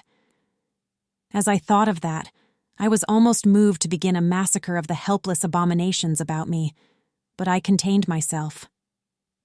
The hillock, as I have said, was a kind of island in the forest. From its summit, I could now make out through a haze of smoke the palace of green porcelain, and from that I could get my bearings for the White Sphinx. And so, leaving the remnant of these damned souls still going hither and thither and moaning, as the day grew clearer, I tied some grass about my feet and limped on across smoking ashes and among black stems that still pulsated internally with fire towards the hiding place of the time machine. I walked slowly, for I was almost exhausted, as well as lame, and I felt the intensest wretchedness for the horrible death of little Weena. It seemed an overwhelming calamity. Now, in this old familiar room, it is more like the sorrow of a dream than an actual loss. But that morning it left me absolutely lonely again, terribly alone. I began to think of this house of mine, of this fireside, of some of you, and with such thoughts came a longing that was pain. But, as I walked over the smoking ashes under the bright morning sky, I made a discovery. In my trouser pocket were still some loose matches. The box must have leaked before it was lost. 13. The Trap of the White Sphinx. About 8 or 9 in the morning, I came to the same seat of yellow metal from which I had viewed the world upon the evening of my arrival. I thought of my hasty conclusions upon that evening, and could not refrain from laughing bitterly at my confidence. Here was the same beautiful scene, the same abundant foliage, the same splendid palaces and magnificent ruins, the same silver river running between its fertile banks. The gay robes of the beautiful people moved hither and thither among the trees. Some were bathing in exactly the place where I had saved Weena, and that suddenly gave me a keen stab of pain. And like blots upon the landscape rose the cupolas above the ways to the underworld. I understood now what all the beauty of the overworld people covered. Very pleasant was their day, as pleasant as the day of the cattle in the field. Like the cattle, they knew of no enemies and provided against no needs. And their end was the same. I grieved to think how brief the dream of the human intellect had been. It had committed suicide. It had set itself steadfastly towards comfort and ease. A balanced society with security and permanency as its watchword, it had attained its hopes. To come to this at last. Once, life and property must have reached almost absolute safety. The rich had been assured of his wealth and comfort, the toiler assured of his life and work. No doubt in that perfect world there had been no unemployed problem, no social question left unsolved, and a great quiet had followed. It is a law of nature we overlook, that intellectual versatility is the compensation for change, danger, and trouble. An animal perfectly in harmony with its environment is a perfect mechanism. Nature never appeals to intelligence until habit and instinct are useless. There is no intelligence where there is no change and no need of change. Only those animals partake of intelligence that have to meet a huge variety of needs and dangers. So, as I see it, the upper-world man had drifted towards his feeble prettiness, and the underworld to mere mechanical industry. But that perfect state had lacked one thing even for mechanical perfection: absolute permanency. Apparently, as time went on, the feeding of an underworld, however it was affected, had become disjointed. Mother Necessity, who had been staved off for a few thousand years, came back again, and she began below. The underworld being in contact with machinery, which, however perfect, still needs some little thought-outside habit, had probably retained perforce rather more initiative, if less of every other human character, than the upper. And when other meat failed them, they turned to what old habit had hitherto forbidden. So I say I saw it in my last view of the world of 802,701. It may be as wrong an explanation as mortal wit could invent. It is how the thing shaped itself to me, and as that I give it to you. After the fatigues, excitements, and terrors of the past days, and in spite of my grief, this seat and the tranquil view and the warm sunlight were very pleasant. I was very tired and sleepy, and soon my theorizing passed into dozing. Catching myself at that, I took my own hint, and spreading myself out upon the turf, I had a long and refreshing sleep. I awoke a little before sunsetting. I now felt safe against being caught napping by the Morlocks, and stretching myself, I came on down the hill towards the White Sphinx. I had my crowbar in one hand, and the other hand played with the matches in my pocket. And now came a most unexpected thing. As I approached the pedestal of the Sphinx, I found the bronze valves were open. They had slid down into grooves. At that I stopped short before them, hesitating to enter. Within was a small apartment, and on a raised place in the corner of this was the time machine. I had the small levers in my pocket. So here, after all my elaborate preparations for the siege of the White Sphinx, was a meek surrender. I threw my iron bar away, almost sorry not to use it. A sudden thought came into my head as I stooped towards the portal. For once, at least, I grasped the mental operations of the Morlocks. Suppressing a strong inclination to laugh, I stepped through the bronze frame and up to the time machine.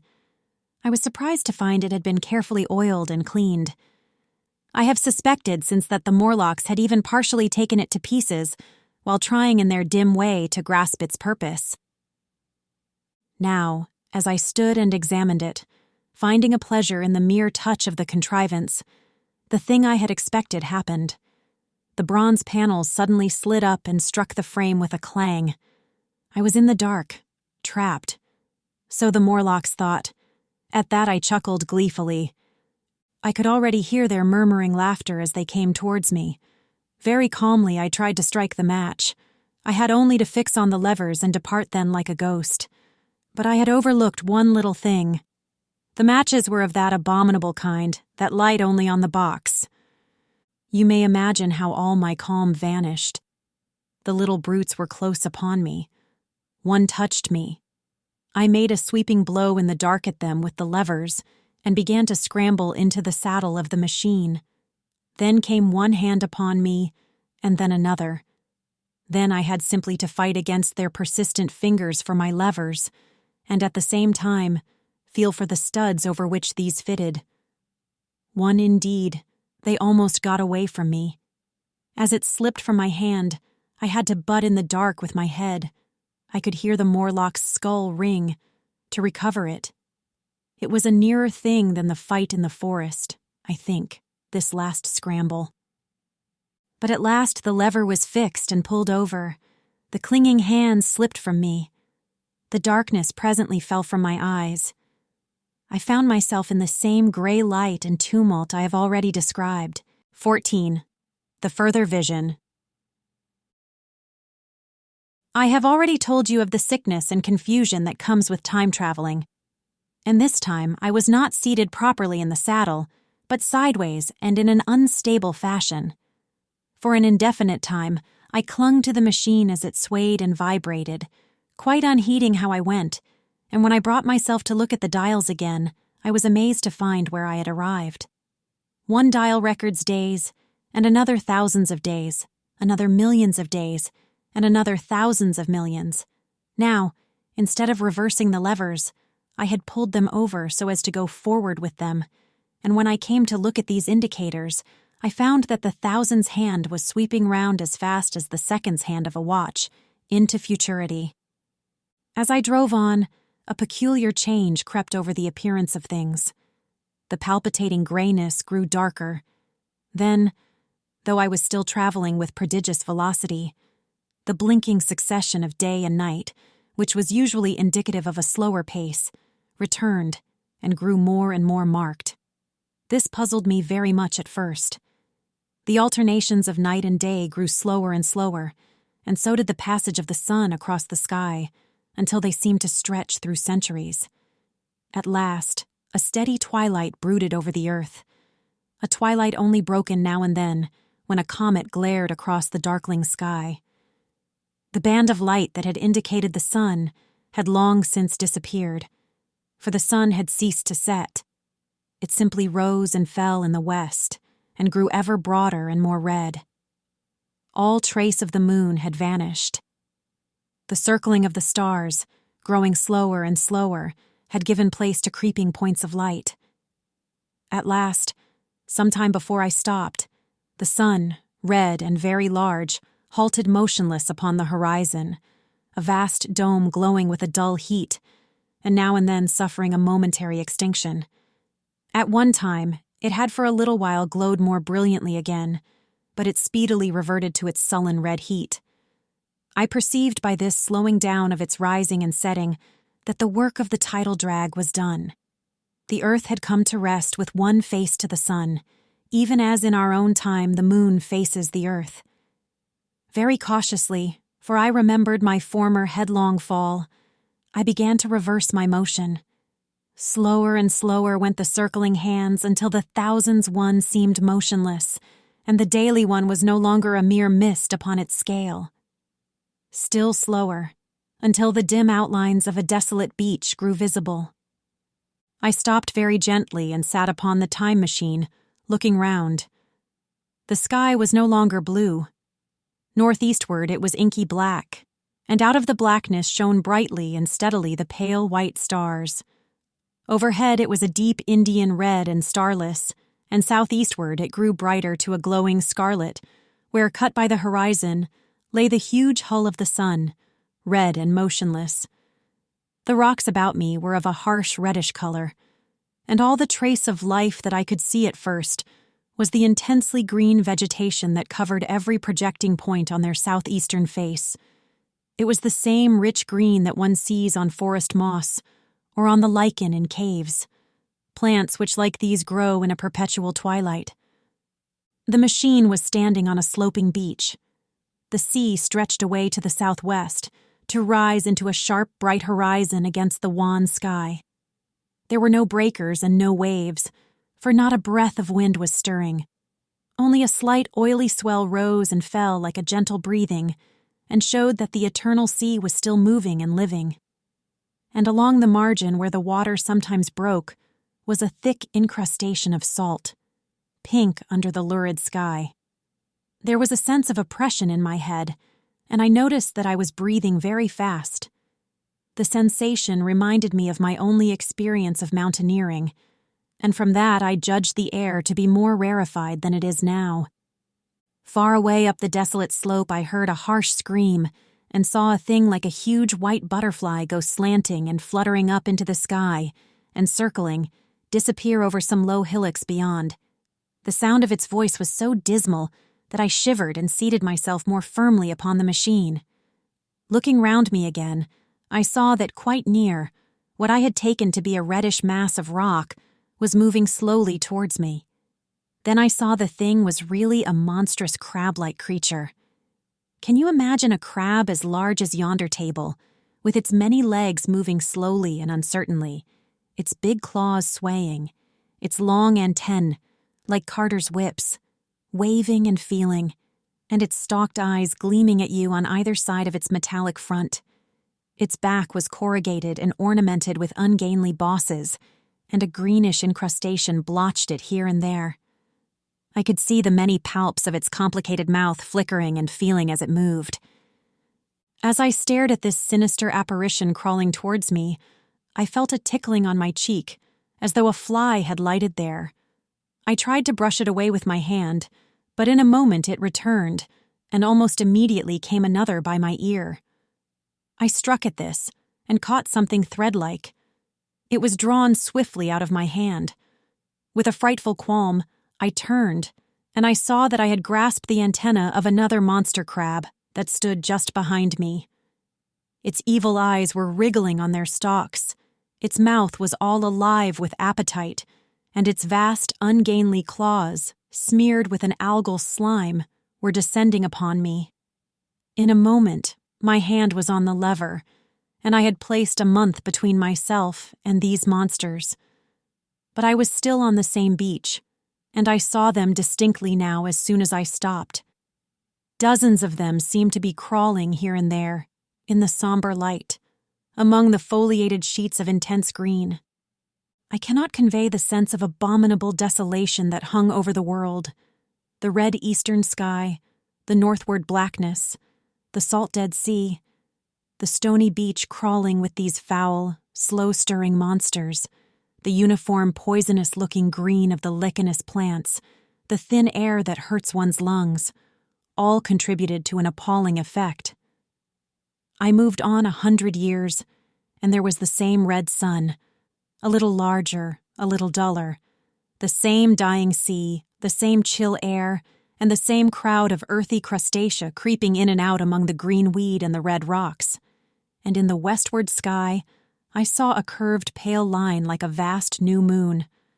So I traveled, stopping ever and again, in great strides of 1,000 years or more, drawn on by the mystery of the earth's fate, watching with a strange fascination the sun grow larger and duller in the westward sky, and the life of the old earth ebb away.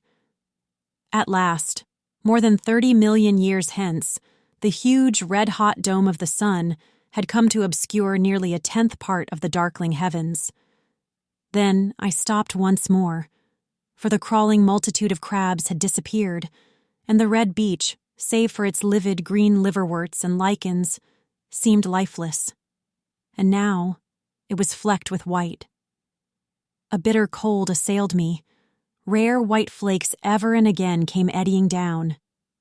To the northeastward, the glare of snow lay under the starlight of the sable sky, and I could see an undulating crest of hillocks, pinkish white. There were fringes of ice along the sea margin, with drifting masses farther out, but the main expanse of that salt ocean, all bloody under the eternal sunset, was still unfrozen. I looked about me to see if any traces of animal life remained. A certain indefinable apprehension still kept me in the saddle of the machine. But I saw nothing moving, in earth or sky or sea. The green slime on the rocks alone testified that life was not extinct.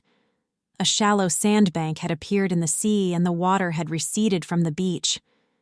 I fancied I saw some black object flopping about upon this bank, but it became motionless as I looked at it, and I judged that my eye had been deceived, and that the black object was merely a rock. The stars in the sky were intensely bright, and seemed to me to twinkle very little.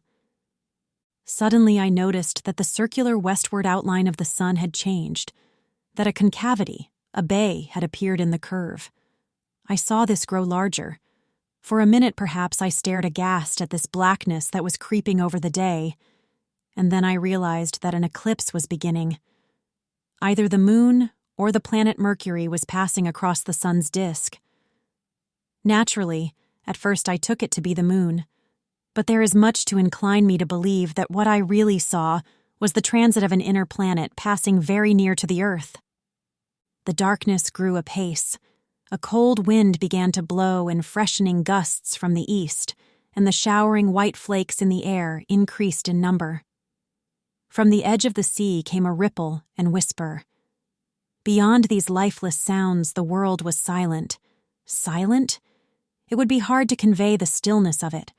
All the sounds of man, the bleating of sheep, the cries of birds, the hum of insects, the stir that makes the background of our lives, all that was over. As the darkness thickened, The eddying flakes grew more abundant, dancing before my eyes, and the cold of the air more intense.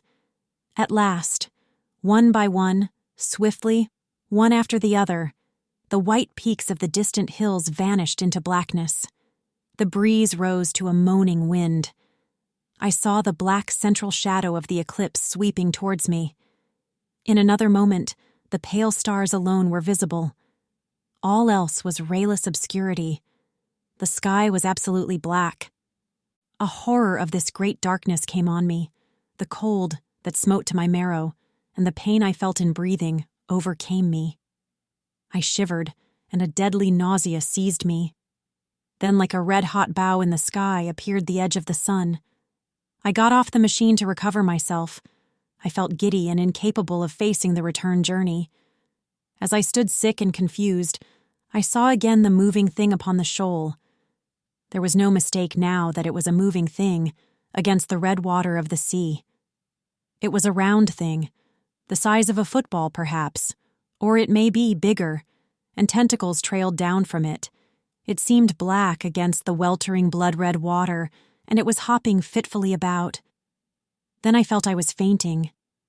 But a terrible dread of lying helpless in that remote and awful twilight sustained me while I clambered upon the saddle. 15.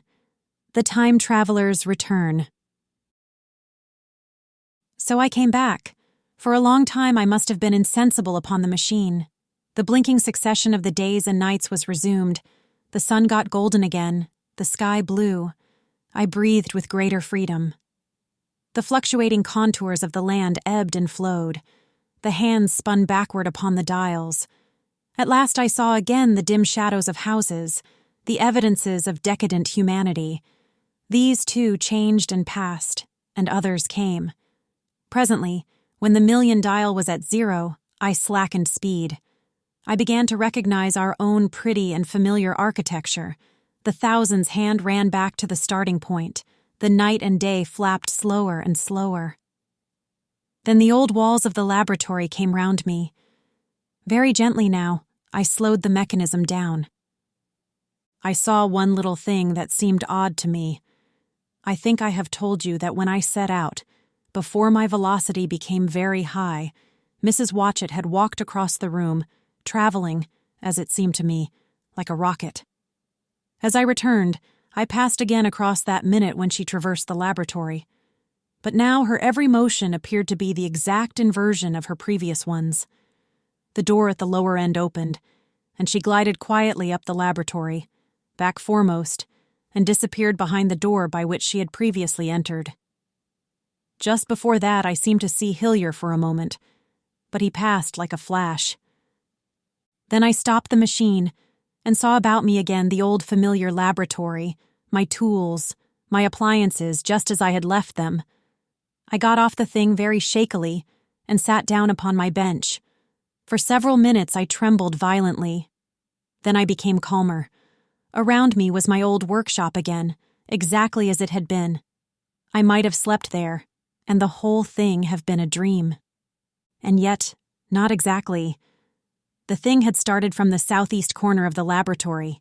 It had come to rest again in the northwest, against the wall where you saw it. That gives you the exact distance from my little lawn to the pedestal of the White Sphinx, into which the Morlocks had carried my machine. For a time my brain went stagnant. Presently I got up and came through the passage here, limping, because my heel was still painful and feeling sorely begrimed. I saw the Pall Mall Gazette on the table by the door. I found the date was indeed today, and looking at the timepiece, saw the hour was almost 8 o'clock. I heard your voices and the clatter of plates. I hesitated. I felt so sick and weak. Then I sniffed good wholesome meat and opened the door on you. You know the rest. I washed and dined, and now I am telling you the story. 16. After the story. I know, he said after a pause, that all this will be absolutely incredible to you. But to me the one incredible thing is that I am here tonight in this old familiar room, looking into your friendly faces and telling you these strange adventures. He looked at the medical man. No, I cannot expect you to believe it. Take it as a lie, or a prophecy. Say I dreamed it in the workshop. Consider I have been speculating upon the destinies of our race until I have hatched this fiction. Treat my assertion of its truth as a mere stroke of art to enhance its interest. And taking it as a story, what do you think of it?" He took up his pipe and began, in his old accustomed manner, to tap with it nervously upon the bars of the grate. There was a momentary stillness. Then chairs began to creak and shoes to scrape upon the carpet. I took my eyes off the time traveler's face and looked round at his audience. They were in the dark, and little spots of color swam before them. The medical man seemed absorbed in the contemplation of our host. The editor was looking hard at the end of his cigar. The sixth. The journalist fumbled for his watch. The others, as far as I remember, were motionless. The editor stood up with a sigh. "What a pity it is you're not a writer of stories," he said, putting his hand on the time traveler's shoulder. "You don't believe it?" "Well, I thought not." The time traveler turned to us. "Where are the matches?" he said. He lit one and spoke over his pipe, puffing. "To tell you the truth, I hardly believe it myself. And yet—" His eye fell with a mute inquiry upon the withered white flowers upon the little table. Then he turned over the hand holding his pipe, and I saw he was looking at some half-healed scars on his knuckles. The medical man rose, came to the lamp, and examined the flowers. "The gynoecium's odd," he said. The psychologist leant forward to see, holding out his hand for a specimen. "I'm hanged if it isn't 1:15, said the journalist. "How shall we get home?" "Plenty of cabs at the station," said the psychologist. "It's a curious thing," said the medical man, "but I certainly don't know the natural order of these flowers. May I have them?" The time traveler hesitated. Then suddenly, "Certainly not." "Where did you really get them?" said the medical man. The time traveler put his hand to his head. He spoke like one who was trying to keep hold of an idea that eluded him. "They were put into my pocket by Weena when I traveled into time." He stared round the room. "I'm damned if it isn't all going. This room and you and the atmosphere of every day is too much for my memory. Did I ever make a time machine, or a model of a time machine? Or is it all only a dream? They say life is a dream, a precious poor dream at times, but I can't stand another that won't fit. It's madness. And where did the dream come from? I must look at that machine. If there is one." He caught up the lamp swiftly and carried it, flaring red, through the door into the corridor. We followed him. There in the flickering light of the lamp was the machine, sure enough, squat, ugly and askew, a thing of brass, ebony, ivory, and translucent glimmering quartz. Solid to the touch, for I put out my hand and felt the rail of it, and with brown spots and smears upon the ivory, and bits of grass and moss upon the lower parts, and one rail bent awry. The time traveler put the lamp down on the bench and ran his hand along the damaged rail. "It's all right now," he said. "The story I told you was true. I'm sorry to have brought you out here in the cold." He took up the lamp, and in an absolute silence, we returned to the smoking room. He came into the hall with us and helped the editor on with his coat. The medical man looked into his face, and with a certain hesitation, told him he was suffering from overwork, at which he laughed hugely. I remember him standing in the open doorway, bawling goodnight. I shared a cab with the editor. He thought the tale a gaudy lie. For my own part, I was unable to come to a conclusion. The story was so fantastic and incredible, the telling so credible and sober. I lay awake most of the night thinking about it. I determined to go next day and see the time traveler again. I was told he was in the laboratory, and being on easy terms in the house, I went up to him. The laboratory, however, was empty. I stared for a minute at the time machine and put out my hand and touched the lever. At that, the squat, substantial-looking mass swayed like a bough shaken by the wind. Its instability startled me extremely, and I had a queer reminiscence of the childish days when I used to be forbidden to meddle. I came back through the corridor. The time traveler met me in the smoking room. He was coming from the house. He had a small camera under one arm and a knapsack under the other. He laughed when he saw me and gave me an elbow to shake. "I'm frightfully busy," said he, "with that thing in there." "But is it not some hoax?" I said. "Do you really travel through time?"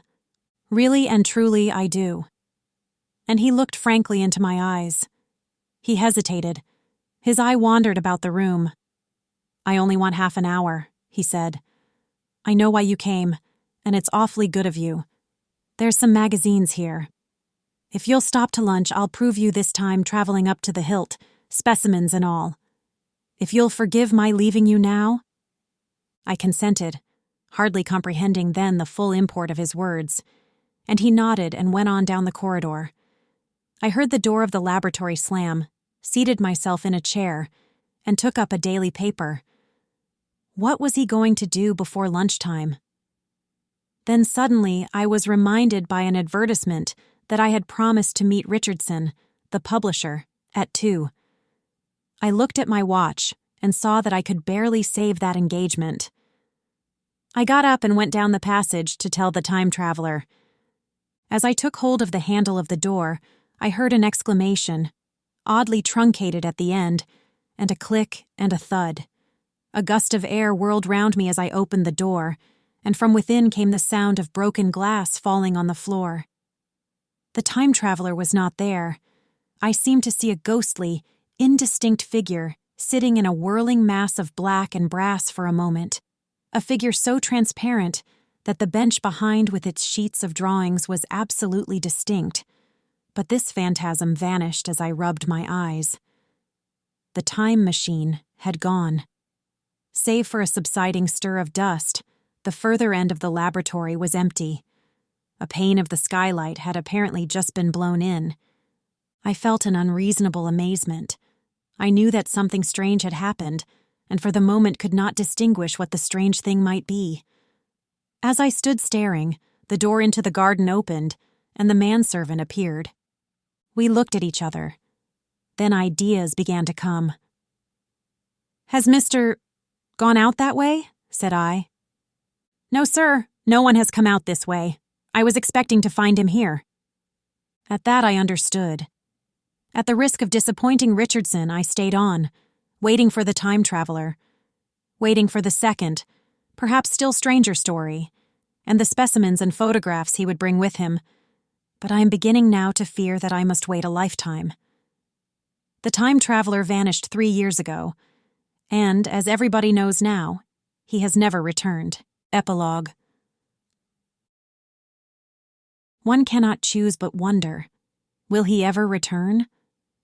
It may be that he swept back into the past and fell among the blood-drinking, hairy savages of the age of unpolished stone, into the abysses of the Cretaceous Sea, or among the grotesque saurians, the huge reptilian brutes of the Jurassic times. He may even now, if I may use the phrase, be wandering on some plesiosaurus-haunted oolitic coral reef, or beside the lonely saline seas of the Triassic Age. Or did he go forward, into one of the nearer ages, in which men are still men, but with the riddles of our own time answered and its wearisome problems solved? Into the manhood of the race. For I, for my own part, cannot think that these latter days of weak experiment, fragmentary theory, and mutual discord are indeed man's culminating time. I say, for my own part, he, I know, for the question had been discussed among us long before the time machine was made, thought but cheerlessly of the advancement of mankind, and saw in the growing pile of civilization only a foolish heaping that must inevitably fall back upon and destroy its makers in the end. If that is so, it remains for us to live as though it were not so. But to me the future is still black and blank, is a vast ignorance, lit at a few casual places by the memory of his story. And I have by me, for my comfort, 2 strange white flowers, shriveled now, and brown and flat and brittle, to witness that even when mind and strength had gone, gratitude and a mutual tenderness still lived on in the heart of man. The end.